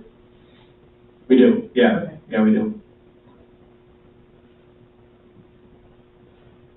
So, But I think what we'll be looking at closely, and maybe we might seek guidance from this, and I think Justin, if he's still there, he can testify that we want to balance the pricing for those programs really with a lot of care.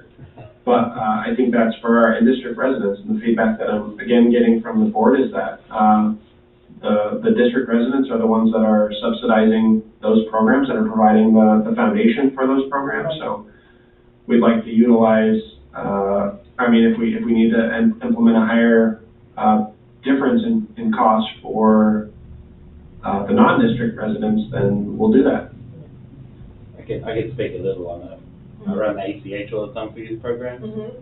It's rare that someone doesn't buy into the district for those programs because they're annual. Their savings are instant in 2 months. I did one the other day.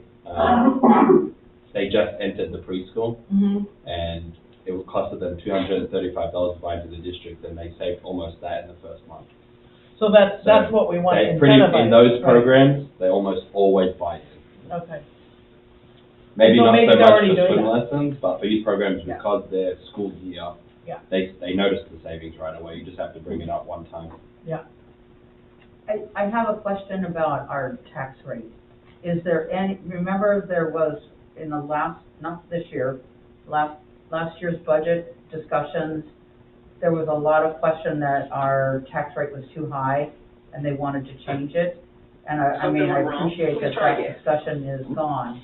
However, I just want to be sure that that tax rate is secure. It's not something that somebody's going to change, like pull the rug under our feet, right? Yeah, the tax rate isn't changeable. The only way to change the tax rate is if the district were to fully dissolve and be reincorporated as a different tax rate, or with a different tax rate, I guess. And that's actually one of the strategies that we've, briefly discussed at least, is maybe if we were to reform as a special district with Gearhart and Cannon Beach fully included, we could reform as a district with a lower tax rate because we'd be getting those property tax monies from a different area. But no, I would say the benefit of being a special district is that our funding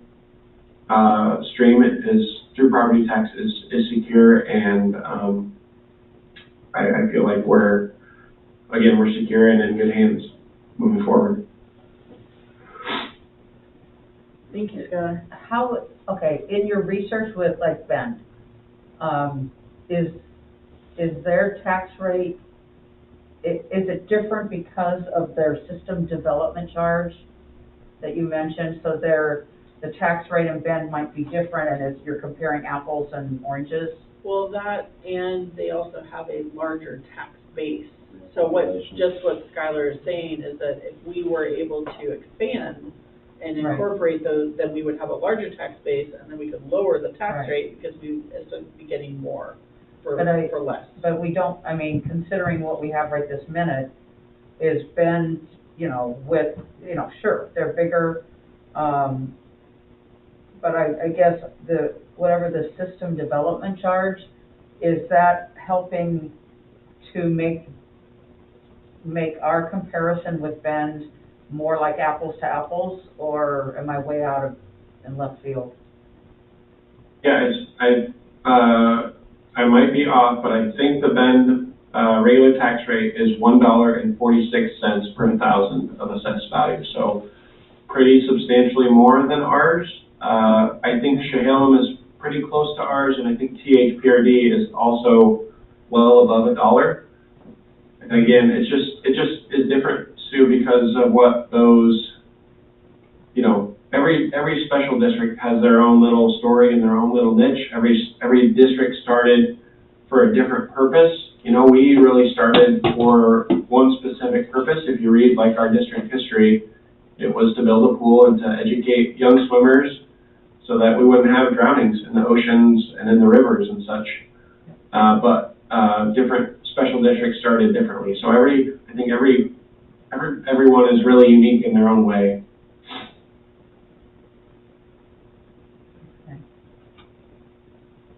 What else you got?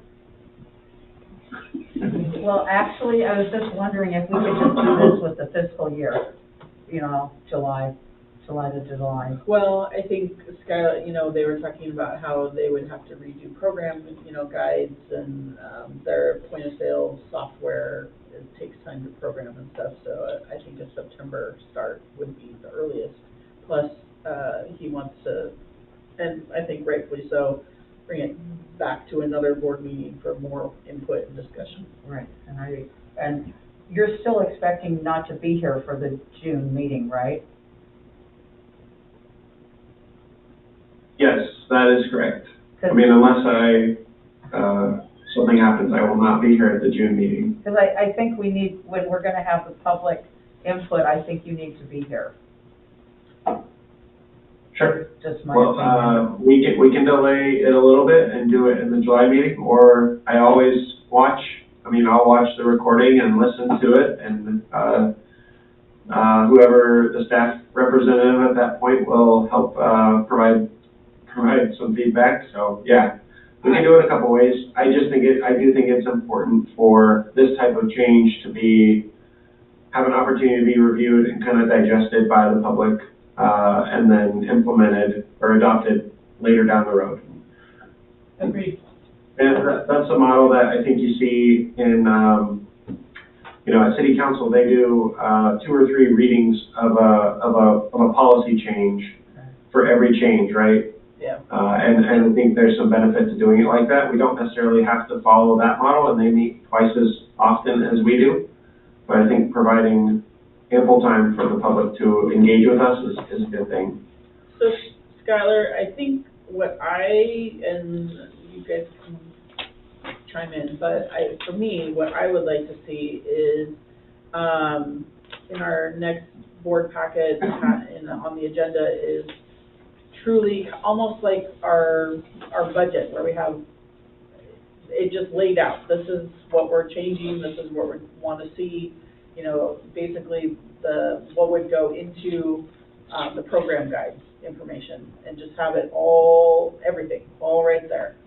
And have that ready for the June meeting to have another discussion, and Justin can be here and join us for that. Yeah. And then when you're back in July and we've had another opportunity to kind of make any changes or review, then we can, move forward or not, either way. Mm-hmm. But I think taking all of this information that you've got on slides and truly making it a workable document, would be great.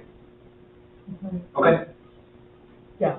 Sounds good. Like a simplified, without all the rationale has been really helpful, and I think to have just a simplified, this is the new proposed rate structure. And I would say keep kind of the rationale piece, but as a separate, Separate piece, yeah. Mm-hmm. Okay. And am I hearing you correctly that you'd like to look at or review, like, program registration costs as well as part of this, like preschool or swim lessons? Or are you comfortable with us adjusting some of those on our own, just based on the conversations that we've had? I just want to make sure I give you the right information for your decisions and things like that. I personally feel, and I may be off base, but I feel like if we're doing a board-approved district rate change, I feel like we should have visibility on all of them. Yeah. Which doesn't mean necessarily they all need to change, because Right. as Justin said, if the rates already sort of reflect a savings to district members that represents, or acknowledges that they're already paying through their taxes, then it doesn't necessarily mean you have to change the rate. Right. It's just that we can see a whole, rate The schedule. whole plan. I just think that's more transparent. Yeah. And frankly, just as a policy across the board, like, I think this should also apply to fees for rental space and stuff like that. Like, I think the in-district folks should get, like, again, I just want to see the respect for our taxpayers, reflected in, I don't think we need to be giving, folks that aren't district taxpayers discounts, and making it easier than district members have it, so. And just as a side note from my retail experience, I would personally suggest and psychologically suggest that if it rounds up to like the 25 cent, Yeah. just make Round it, it. yeah, just round it up. I'm less concerned with seeing the matching numbers Right. all the way down, and it's great if you're using that as a marker, just to sort of have some, I think it's fine for the math to make sure you have some cohesion or consistency across the board, but I would leave that off the final Yeah. rate sheet. But I also think on that rate schedule, you should list the cost to buy into the district, and maybe that gets marketed more front and center. So you're saying, sorry, I just want to make sure, so like on an annual pass, single, the out-of-district rate right now is proposed to be $481.25. You're saying just change that to be $481? I would, Yeah. yeah, Round it. Although that's the one that I think should be higher. yeah. But yes, but Maybe that was a bad example. but yes, I think that's the right example, just round one way or the other, that Yeah. it's easier. I think Okay. your front office staff will appreciate that. they hate open So the source. majority of those transactions, I would say outside of Open Swimmer, Yeah. are gonna be with a card. Yeah. But maybe it does make it easier, I don't know. Chris, you can chime in if that makes a difference on, Well, less and quarters and dimes and nickels. they, you know, Always nice not psychologically, having change. huh? Oh, it's always nice not having change, that's Yeah. for sure. Well, and you know, psychologically, they've like proven like, you know, if something is, you know, rounded up, they're more likely to buy in. Like, they don't wanna mess, like, you don't wanna Yeah. mess with the weird numbers. Well, there used to be Yeah. something about if it was, you know, 99 cents, not $1, Yeah, somebody would actually pay the 99 cents. yeah. And I mean, that's oversimplification, but I think it's so much easier to just say, here's $1. Yeah. Mhm. So is that enough to go by, Skylar, in your, recovery time there? Yeah, thank you. What are we doing with the workshop on the 7th? Let's get to that when we get to that. Okay, I'm just wondering if this That's, belongs there. Yeah. Occupancy, which may be part of your, stuff down here, but how are we moving along? And I completely agree with Sue that the documents that have all the very, very tiny, yeah. What do these mean? Oh, those are the pages that you were talking about, yeah. Yeah, So, I'm really sorry, I'm not there. Even if I was there, I probably would not be the person that could walk you through this stuff. I'm providing these for visibility, and Catherine requested, and I think it's a good addition to our agenda to add something about this. So, Brandon Dole is our architect from SEA, and he is working with the city staff to provide occupancy for us. These are some of the documents that he has shared with me, and I've worked through with him. Each of them has kind of their own little purpose and meaning, but again, I'm providing them for visibility and not because I was planning on necessarily explaining them. Brandon is going to avail himself to come to a board meeting at some point in the future, or maybe with Sid, to talk to us about this process. That would be great. But essentially what they're doing is proposing to the city that the change of occupancy from the school district to us is not actually a substantial change at all, and that we plan to use the building for the same or similar purposes as was previously used for. There is some updates and other things that need to be added, and you can probably, as you dive into these, you can see some of those things that need to be added. Fire, improving life safety, taking some life safety measures and improving walls and doors so that they're fire rated and not, and that's so that these three different kind of uses of the building can be three different uses. So if we have, I'm looking on page 28 right now, which has the three colors. You see yellow is obviously the youth programs color.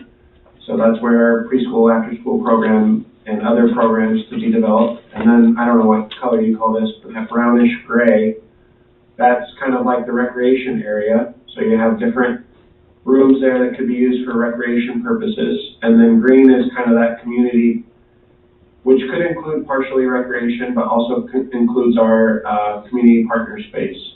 So again, I am not equipped nor intelligent enough to go through it, but I did want to read, Brandon's email that he sent to me.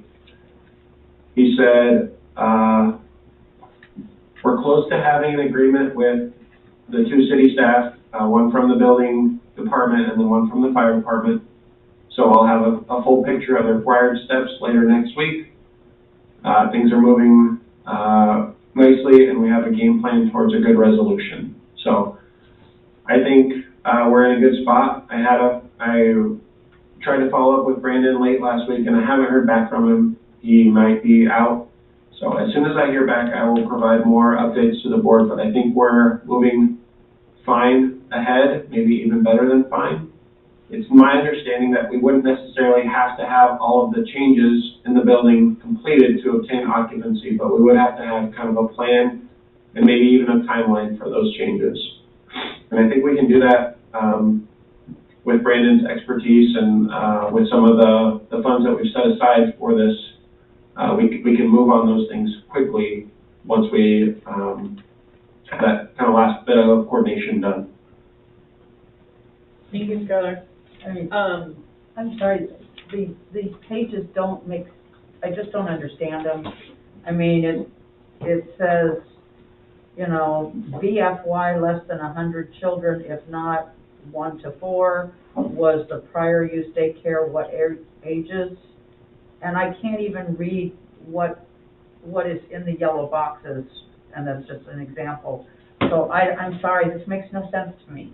So, The original documents are larger, but these don't really, you can't really dive into these and read them entirely, but this is simply a compilation of what our former consultant provided and what SEA is finishing up, and it's basically outlining fire safety and egress kinds of issues. and working with the city and the fire And, department to get us occupancy.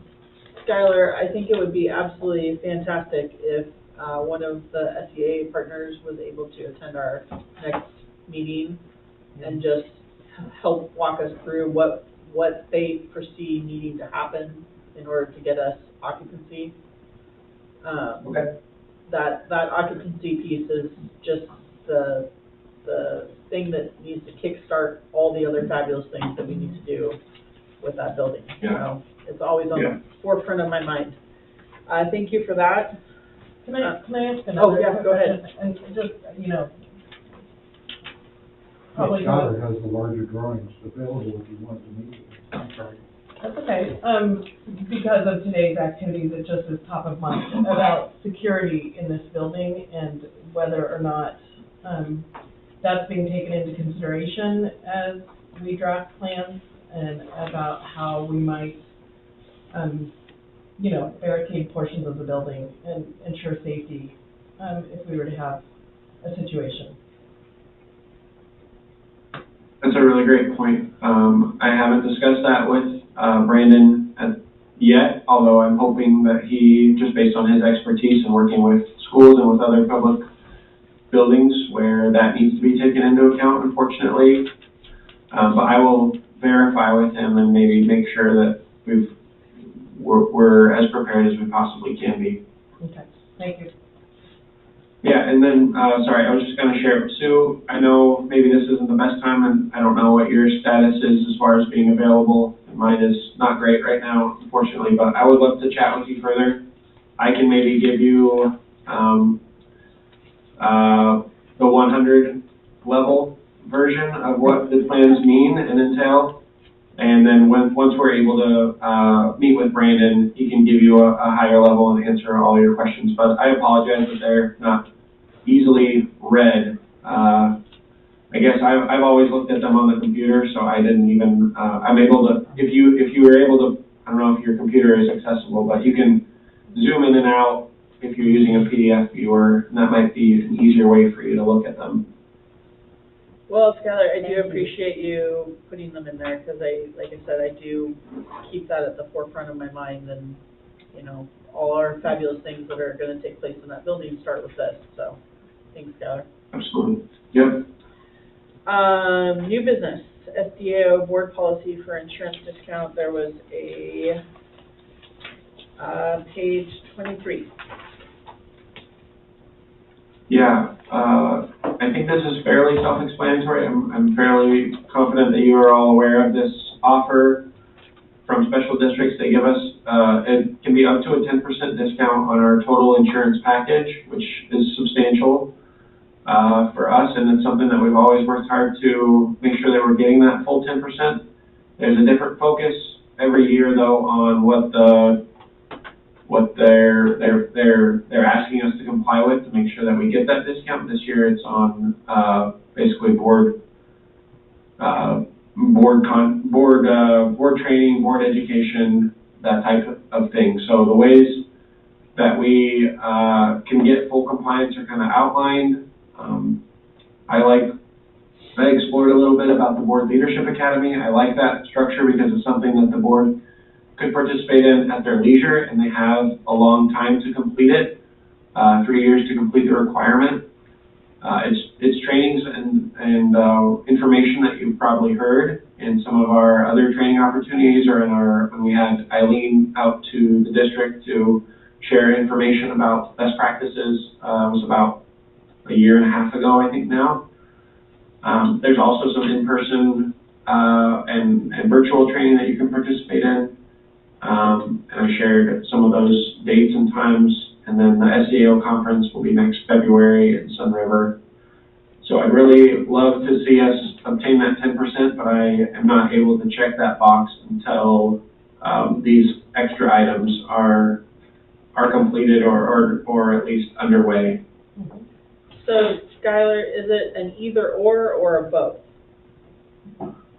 So basically, either the Board Leadership Academy and the board training, we get a 2% discount for each of those that are completed.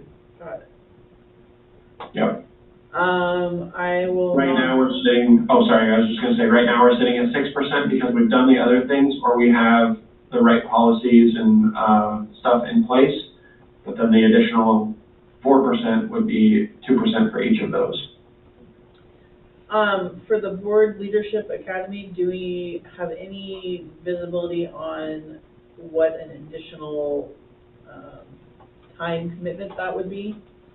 I mean, I appreciate the 3 years, but is it like every week you're taking a class for 3 years, or like what is the time commitment? I don't think it's like that as far as like the schedule laid out. I think the classes are available anytime, and you probably log into your account, complete the public meeting seminar. I'm guessing you probably take a quiz or something, just based on some of our other training experiences with SDAO, and then you check that box off. So you do public meetings, maybe that's a 2-hour workshop that you're watching or something, short quiz, and then that box is checked. And then you got to do 3 or 4 of them, I think, to get your bronze, and then there's additional training if you want to work to get your silver or gold. Does silver or gold get us additional percentages? No, we can only go up to 10%, but you get greater credit in my heart. So I want a plaque, Skylar. Okay. Yeah, we I can do don't that. need a plaque. So are there 2 members already enrolled? No, Or is this saying 2 of us need to be enrolled? need to be. You have to have 2. You have to have 2 designees or 2 people from the board that complete it. Go ahead, Mike. Well, I, speaking to my tenure here, 20 years, and since I was the first board member to ever attend a training in the 19 years of the district, I know that I've had a number of trainings, but what I need to know what my status is, and what I need to know, what do I need to do to make sure that I'm compliant? Sure.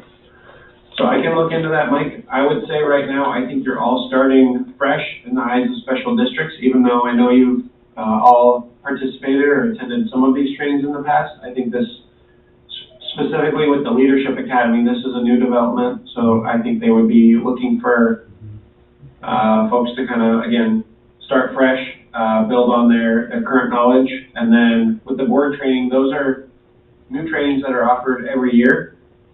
And while I would imagine that the format and agenda are probably similar year to year, they're new. So that second one with the board training, that would have to be something that is done by the whole board annually. Okay. Well, I'll see if I can get on board. Maybe I'll last another 3 years.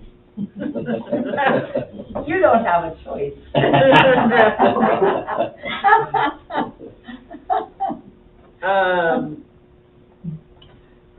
Since my tenure is up next year, assuming I don't get reelected, but if I were, I would be willing to jump on board the Leadership Academy, Skylar.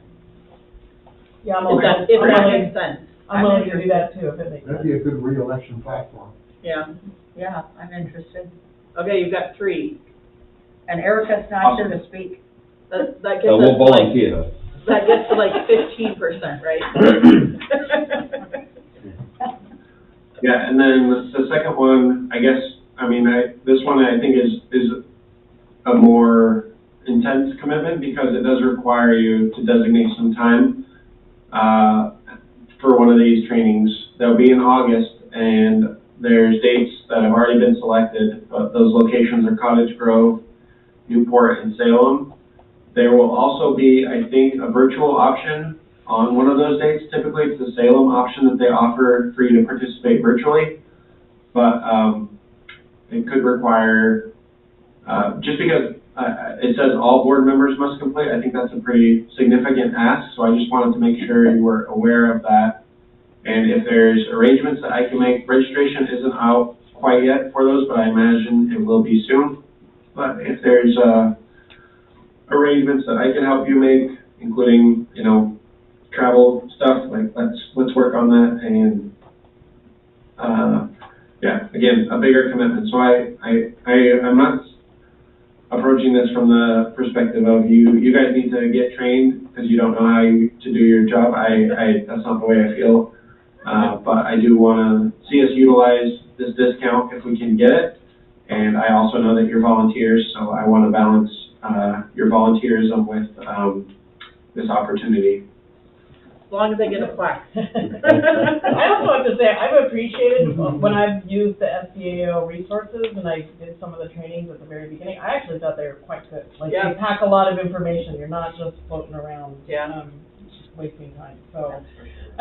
I'm just curious, when are we gonna get to host one here, Well, so that we don't have to travel? They had, the first year I was here, they had one in here? the convention center. Oh, okay. Yeah, and they've had this, that board of directors and management training in Astoria before, but it's usually one coastal location, and it's often, seems like it's Newport, over Seaside or Astoria, I don't know why. It's a great question. Yeah. We did host the SDAO, what was that?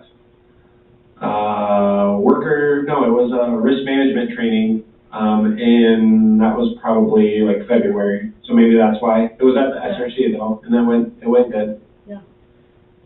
So Skylar, I would say if you could keep us all apprised of when registration for that opens, and just because that's not going to be necessarily on my radar to follow, but if you let us know when we can sign up. Sounds great. Thank you. Yep. Or do it virtually. Or do it, well, but you still have to sign up, so. Right. When registration I have a opens. dog. I'm glad to do it virtually. I'm glad for vacation. You can sign me up for the August one in Cottage Grove. Okay. I'll go to that. All right, moving on, SRC surplus items. I don't think was there anything in the packet for that, or you're just discussing it, Skylar? There wasn't. I struggled to know where to put this, if it should be under executive director report or new business, but in case the board wanted to take action, I just wanted to share, we're still kind of parsing through a lot of the items, and what I am just looking for some direction on is, now that we've parted ways with a lot of the items, is the board willing to consider parting ways with more? We have talked internally as a staff about having another surplus sale. I think we raised, I want to say it was like around $3,000 to $4,000, but it wasn't a substantial amount, but it was something for the foundation when we did our earlier surplus sale, and that was about a year ago, believe it or not. But we could do that again. I think the main item that folks seem to have an interest in is the lockers. And so that's been a heavily requested item, different size lockers, people like the locker room lockers. So just kind of wanted to get the sense from the board if they would like us to just hang on to what we have right now, or if there's a desire to continue trying to clear out these items from the SRC, and if so, are they okay with staff moving forward with a surplus sale sometime in the next, month or two? I don't see that we're gonna have a use for all those lockers, but I would hate for us to rip them off the wall without a plan to make it look decent. Yeah, some of them are built into the wall. Yeah, and, you know, I'm sure it's interesting behind them. You know, the last surplus sale that we had, I believe, correct me if I'm wrong, but I believe we had some, high school students doing that as Pacifica, or was it just community health? We had one. We had one? Yeah, we had one high school student, yeah, right. Yeah, you know, I think that's such a great project, but Right. I don't know, what all are you thinking? So I have a couple questions. So one is stuff in the way? So that's part of, like, why part with it? Like, until we know for sure what we do need and don't need definitively, like, why part with it? That would be a question. But if it's in the way, I think that's a good question of what do we do with it? And then, yeah, I would also wonder about, like, what is the cost to fix whatever. Like, I don't think we should be getting rid of lockers just because people express an interest in wanting Right. lockers. I think we should get rid of and we haven't had the architects in to see if there's something cool that they would do with them. And Yeah. once we get rid of them, we can't ever get them back. So I just worry about us jumping the gun. I don't feel like we should have any pressure because the community wants stuff. Yeah. So to me, they'll want it next year too. I just don't see that as an actual pressure. So the pressure to me would be more as if they're in your way, if stuff is in your way, and that frankly should be the only pressure, I think. Okay, that's great feedback. I would say by and large, stuff is not in the way. There's a couple rooms, that have a fair amount of stuff, and for instance, if we were to move forward with, this partnership with the robotics team, I think that would probably impact one of the rooms where stuff is stored, depending on which room was situated, or which room was chosen, so. But I think there's still enough storage space in the classrooms that, it's not all in the way. Yeah. Any other Great, thoughts? I will refer our requesters to this conversation, and, we'll move forward. Thank you. I guess I'm just curious, is there some something that we're not talking about, that the lockers are actually a high value item and we can make some real money from them? But again, you pull them out of the wall, we have to have something to replace whether They you can be, paint I the mean, wall. I've purchased lockers, like they're cool. I mean, they're a cool antique item. People use them for decor and stuff. So, I mean, but I don't think that, we don't need to fill that, that isn't our mandate to fill that requirement, to help fill the decorating needs of people. That is not our, Well, I'm just looking at if there is a windfall that we're not aware of, that we should have that information to make an informed decision. Otherwise, I agree, we don't have to be in a hurry to do anything. I mean, frankly, we might be able to raise funds. I can imagine people getting a plaque above a locker and raise funds that way. I know that people, including myself, have, where the school itself is near and dear to your heart, and to purchase a locker and have your name on it forever, could be a cool fundraiser. We actually might make more money in that than selling them. So I think we should really think about what we're gonna do with stuff. I like that idea, that's cool. Yeah. $150, put your name on a locker. I think you can charge more than that. That's cheap. I mean, I think you could charge $500 for Wow. somebody to have their name on a locker. I mean, that's a sponsorship, right? Yeah, And- yeah, that's true. Maybe there's a homeless shelter or a building that could use them. Well, that's true too. All right, moving on. District goals update. Yeah, so just provided, an update, we're, fifth month into the year. I think we adopted these in February, so I was a month behind, but I think we've made some substantial progress on some of the goals. I don't know if I need to go into each of them individually, but trying to just keep the board updated. Things with the grant writer proceeding nicely. We're holding on the strategic plan right now. That's goal number 3. Youth programs, I think that goal is going nicely. We'll have an update on one grant that we received here next in the meeting, I think. Shared with the staff. We had all staff training last week, and I shared with the staff our goal of being open on the weekends by the end of June at the latest, and I think everyone was in strong support of that. So we're kind of figure out a way to do that, come hell or high water, as my grandma used to say. I think the IGA is a topic that we've discussed a lot. I know Celeste has and sent an update or sent a request to our partners in that. So I think that's coming along nicely. And then everything else is going good. The review we worked on today. So I'm not gonna. That was way more speaking about this than I'd like to today. I have one question. Is Tanya local or is she someplace else? She's not local. She lives in Missouri, but she was had a lot of experience, and she was doing really good things already.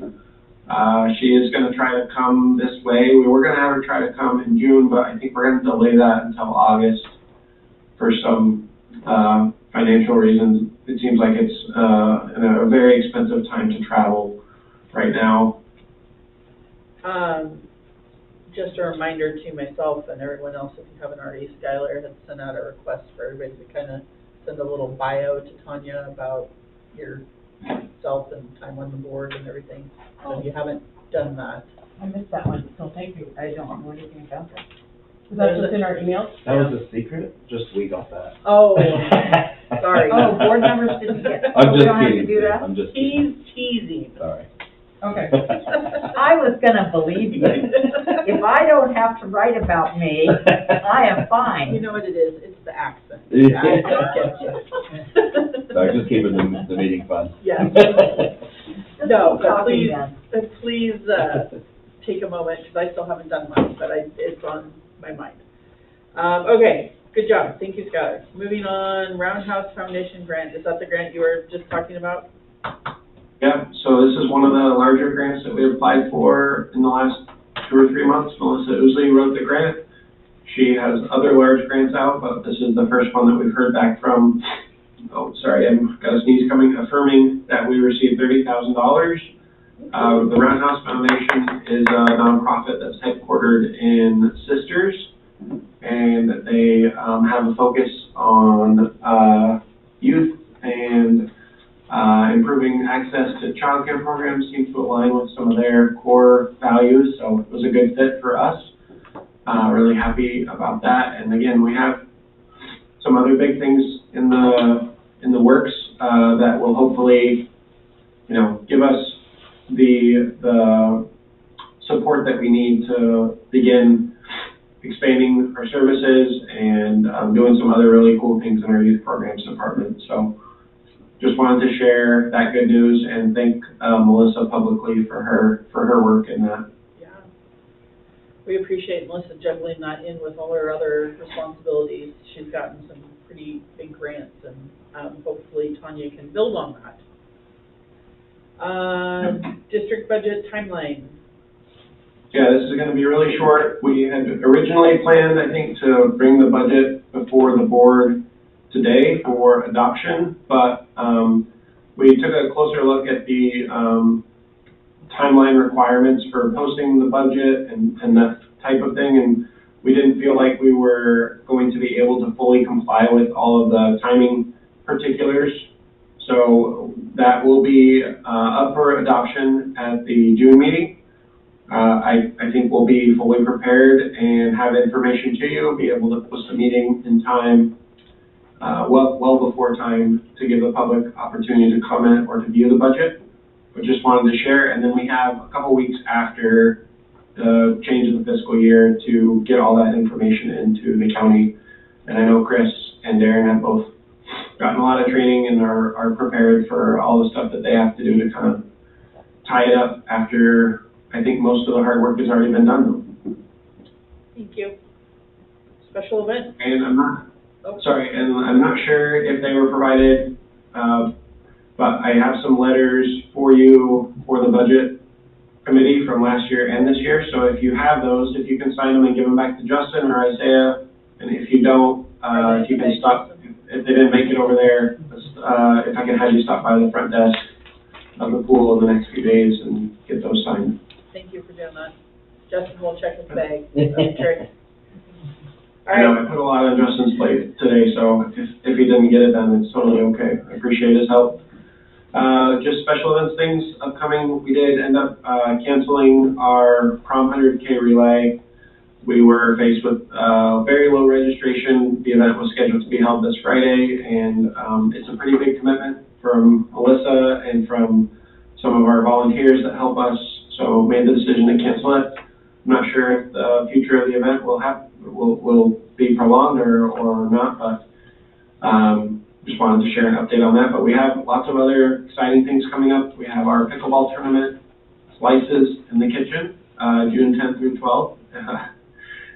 It's a funny name that has pizza and a pickleball reference, so Justin can explain more about that if he wants. Farmers Market starts in less than a month. That'll be every Wednesday, beginning June 15th. And then just shared our June board meeting and July board meeting dates for your information as we're kind of looking at summer, and I know summer tends to fill up quickly with activities and things like that, so. Well, for me.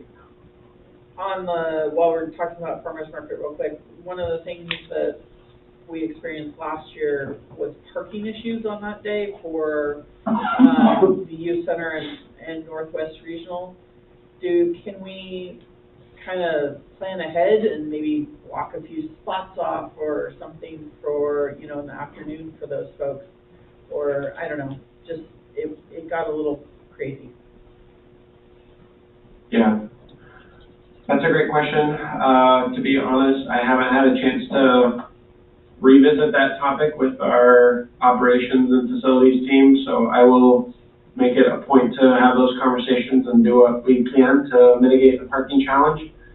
I think some of that is just inherently bound to happen because of the style of the parking lot and the fact that we're using a big portion of it for the market, but maybe there's ways that we can provide space for youth programs or encourage our staff to park elsewhere that day. That might free up some spaces. I don't know.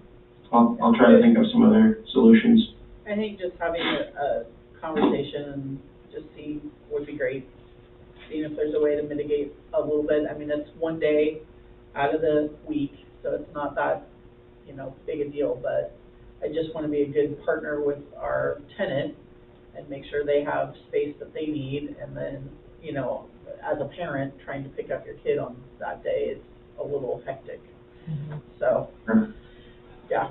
Skylar, can I ask, on the farmer's market, has there been consideration given to the hours of operation for, I just know that I myself sometimes miss it because I get done working at 5 or 5:15, and by the time it's closing down by the time I get down there. I'm just curious if that's ever come up for folks, and then I'm also wondering if there's a way to take advantage of the fact that we have the building that faces, I know there's some signage, not putting something right on the highway, but could we put a banner or something just announcing farmers market on the side of the building itself and just use it as a billboard. As a billboard to advertise?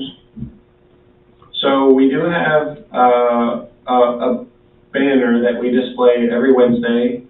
We could probably leave it up maybe, although it's usually hung between two trees that are on that ODOT right away. So I don't know how ODOT would feel about it being permanently up, but we also have two banners that we suspend.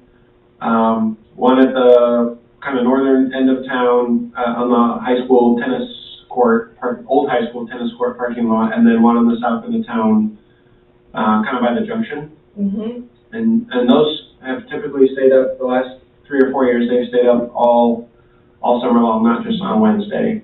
Right. And then as far as the timing, I would say that's something that we could revisit. I think we have some vendors that travel from an hour to 2 hours away, and we want to I think that we had gotten feedback from them that, you know, if we keep them there till 7 or so, 6:30 or 7, then it makes for a longer day for them. And a lot of our food vendors are typically out of their product by earlier than that, by 4 to 5. It's mostly the, I don't know, arts and crafts type vendors or special goods vendors that have stuff left over, or the stuff that's not perishable. But I think we could explore that, yeah.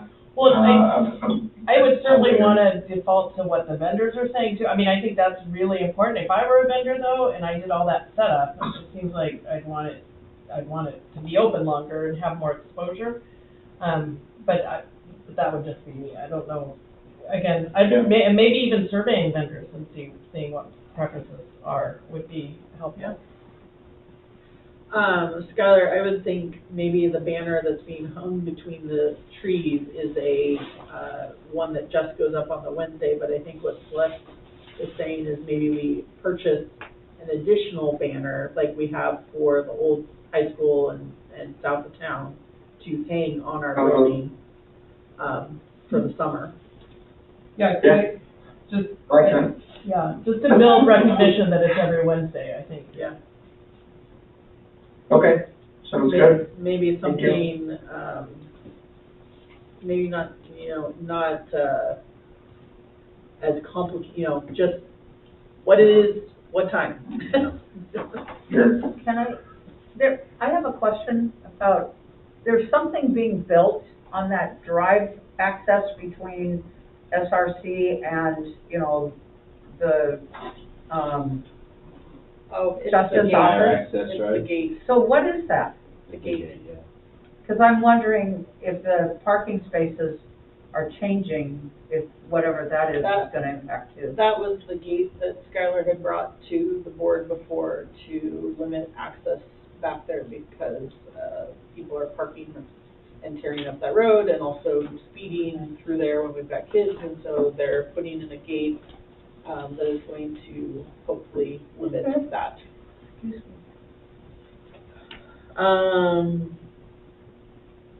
June board meeting, June 28th. Skylar won't be there, but Justin will. I'll be there. All right. We're good time. And just in regards to our June meeting schedule, I know Sue brought it up.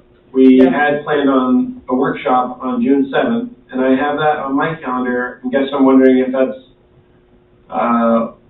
still the direction the board wants to go. I don't know what should be on the agenda, but I can work those details out with the board president later.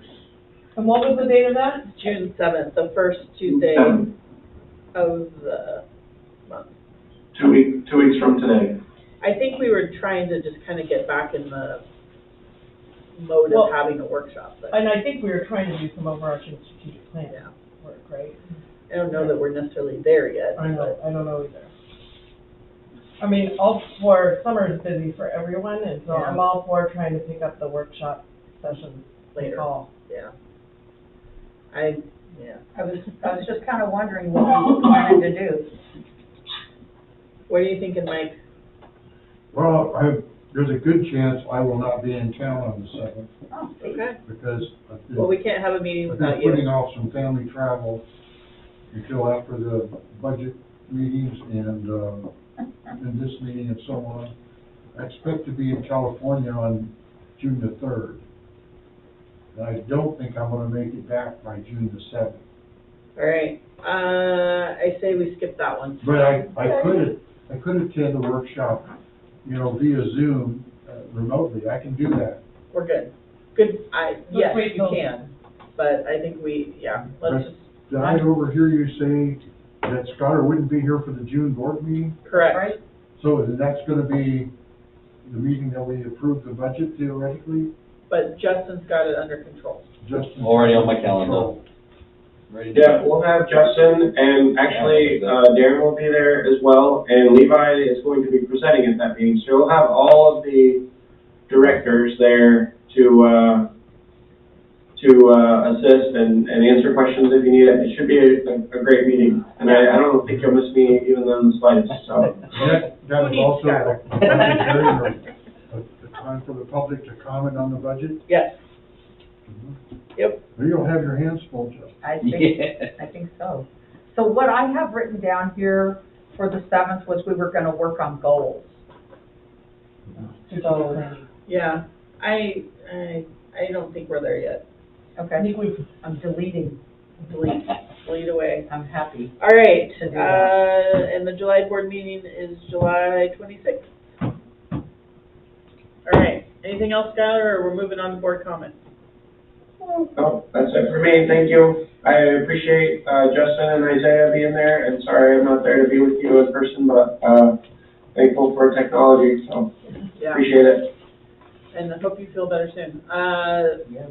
Celeste, board comment. Yeah, so again, this is a heavy day reflecting on the tragedy in Texas, the murder of children. And, I'm grateful that the district gives an opportunity for myself and our fellow board members to give back to children and young people in our community. And for me, I've been reflecting on how important it is to make sure that we have healthy outlets for kids in our community. It's just really, really important at this time in our history. Thanks, Celeste. Mike? I appreciate your comments on the children in Texas. I just can't believe this stuff keeps happening. But I really appreciated the memorial for Mike Marshall that was held this weekend, and really, grateful for that, the opportunity to speak. Thanks, Mike. Thank you. So many things. So let's see how succinct I can be. Whenever there's tragic loss of life, it makes you reel from looking at what can we do, and we seem to just make our ruts deeper in all wanting to do something. And I am very concerned about security for SRC, and just some hair trigger something because of our location, which is a positive benefit for our community. But that one day that somebody does something, I think we need to just look at we need to put some effort into security, maybe more than we had thought we would. I think the other piece that's so important, and I use this with one of my other committee responsibilities, we're moving forward. There's so many positive things that we're doing, and we always, as we look at the tragedy, we all individually figure out how we can make it better for each day to go better. Hug our children and say how we can make it better for our kids. And so I'm grateful for the number of programs, the amount of things that we're doing is so positive, and the fact that we have a positive team that wants to move forward and not get caught up in, never forget, never disrespect the tragedy, but move forward and make things better for our own environment. And I think that I'm just very grateful for, I look at you, Skylar, you're here sick, and I thank you for that. And I thank Isaiah for stepping in, and Justin for, the team came together to make sure this happened, this group happened. I wish the public would be more interested in seeing all this positive teamwork. And I'm very grateful for what we have. I also want to personally thank you for, I missed my first meeting last week, and I was where I needed to be, and I appreciate the support that I was offered. That's an ongoing story. We're going to get the fly here. Anyway, that's all I have to say. Thanks, David. I would like to thank Chris for his presentation. I appreciate hearing from him and everybody when it's their turn. and truly making the teamwork happen. It's, this is what I love about Parks and Rec. I mean, it's great. I did not know before this meeting, because I was busy at work and then with my own kids, about the tragedy. And so, to come here and hear that our country has experienced another horror, it's heartbreaking. And I look to, Aaron Redding and the youth programs and the vision that we have for that building and our community, and I'm trying to focus on all the positive things that we can do to make that not happen in our community. And, anyway, I appreciate everyone here. Truly, this is an amazing time in our city's history, working towards these amazing goals. So thank you, everyone, for your time. Appreciate you all. Have a great night. Meeting adjourned, and I am going to get the fly. And the fly can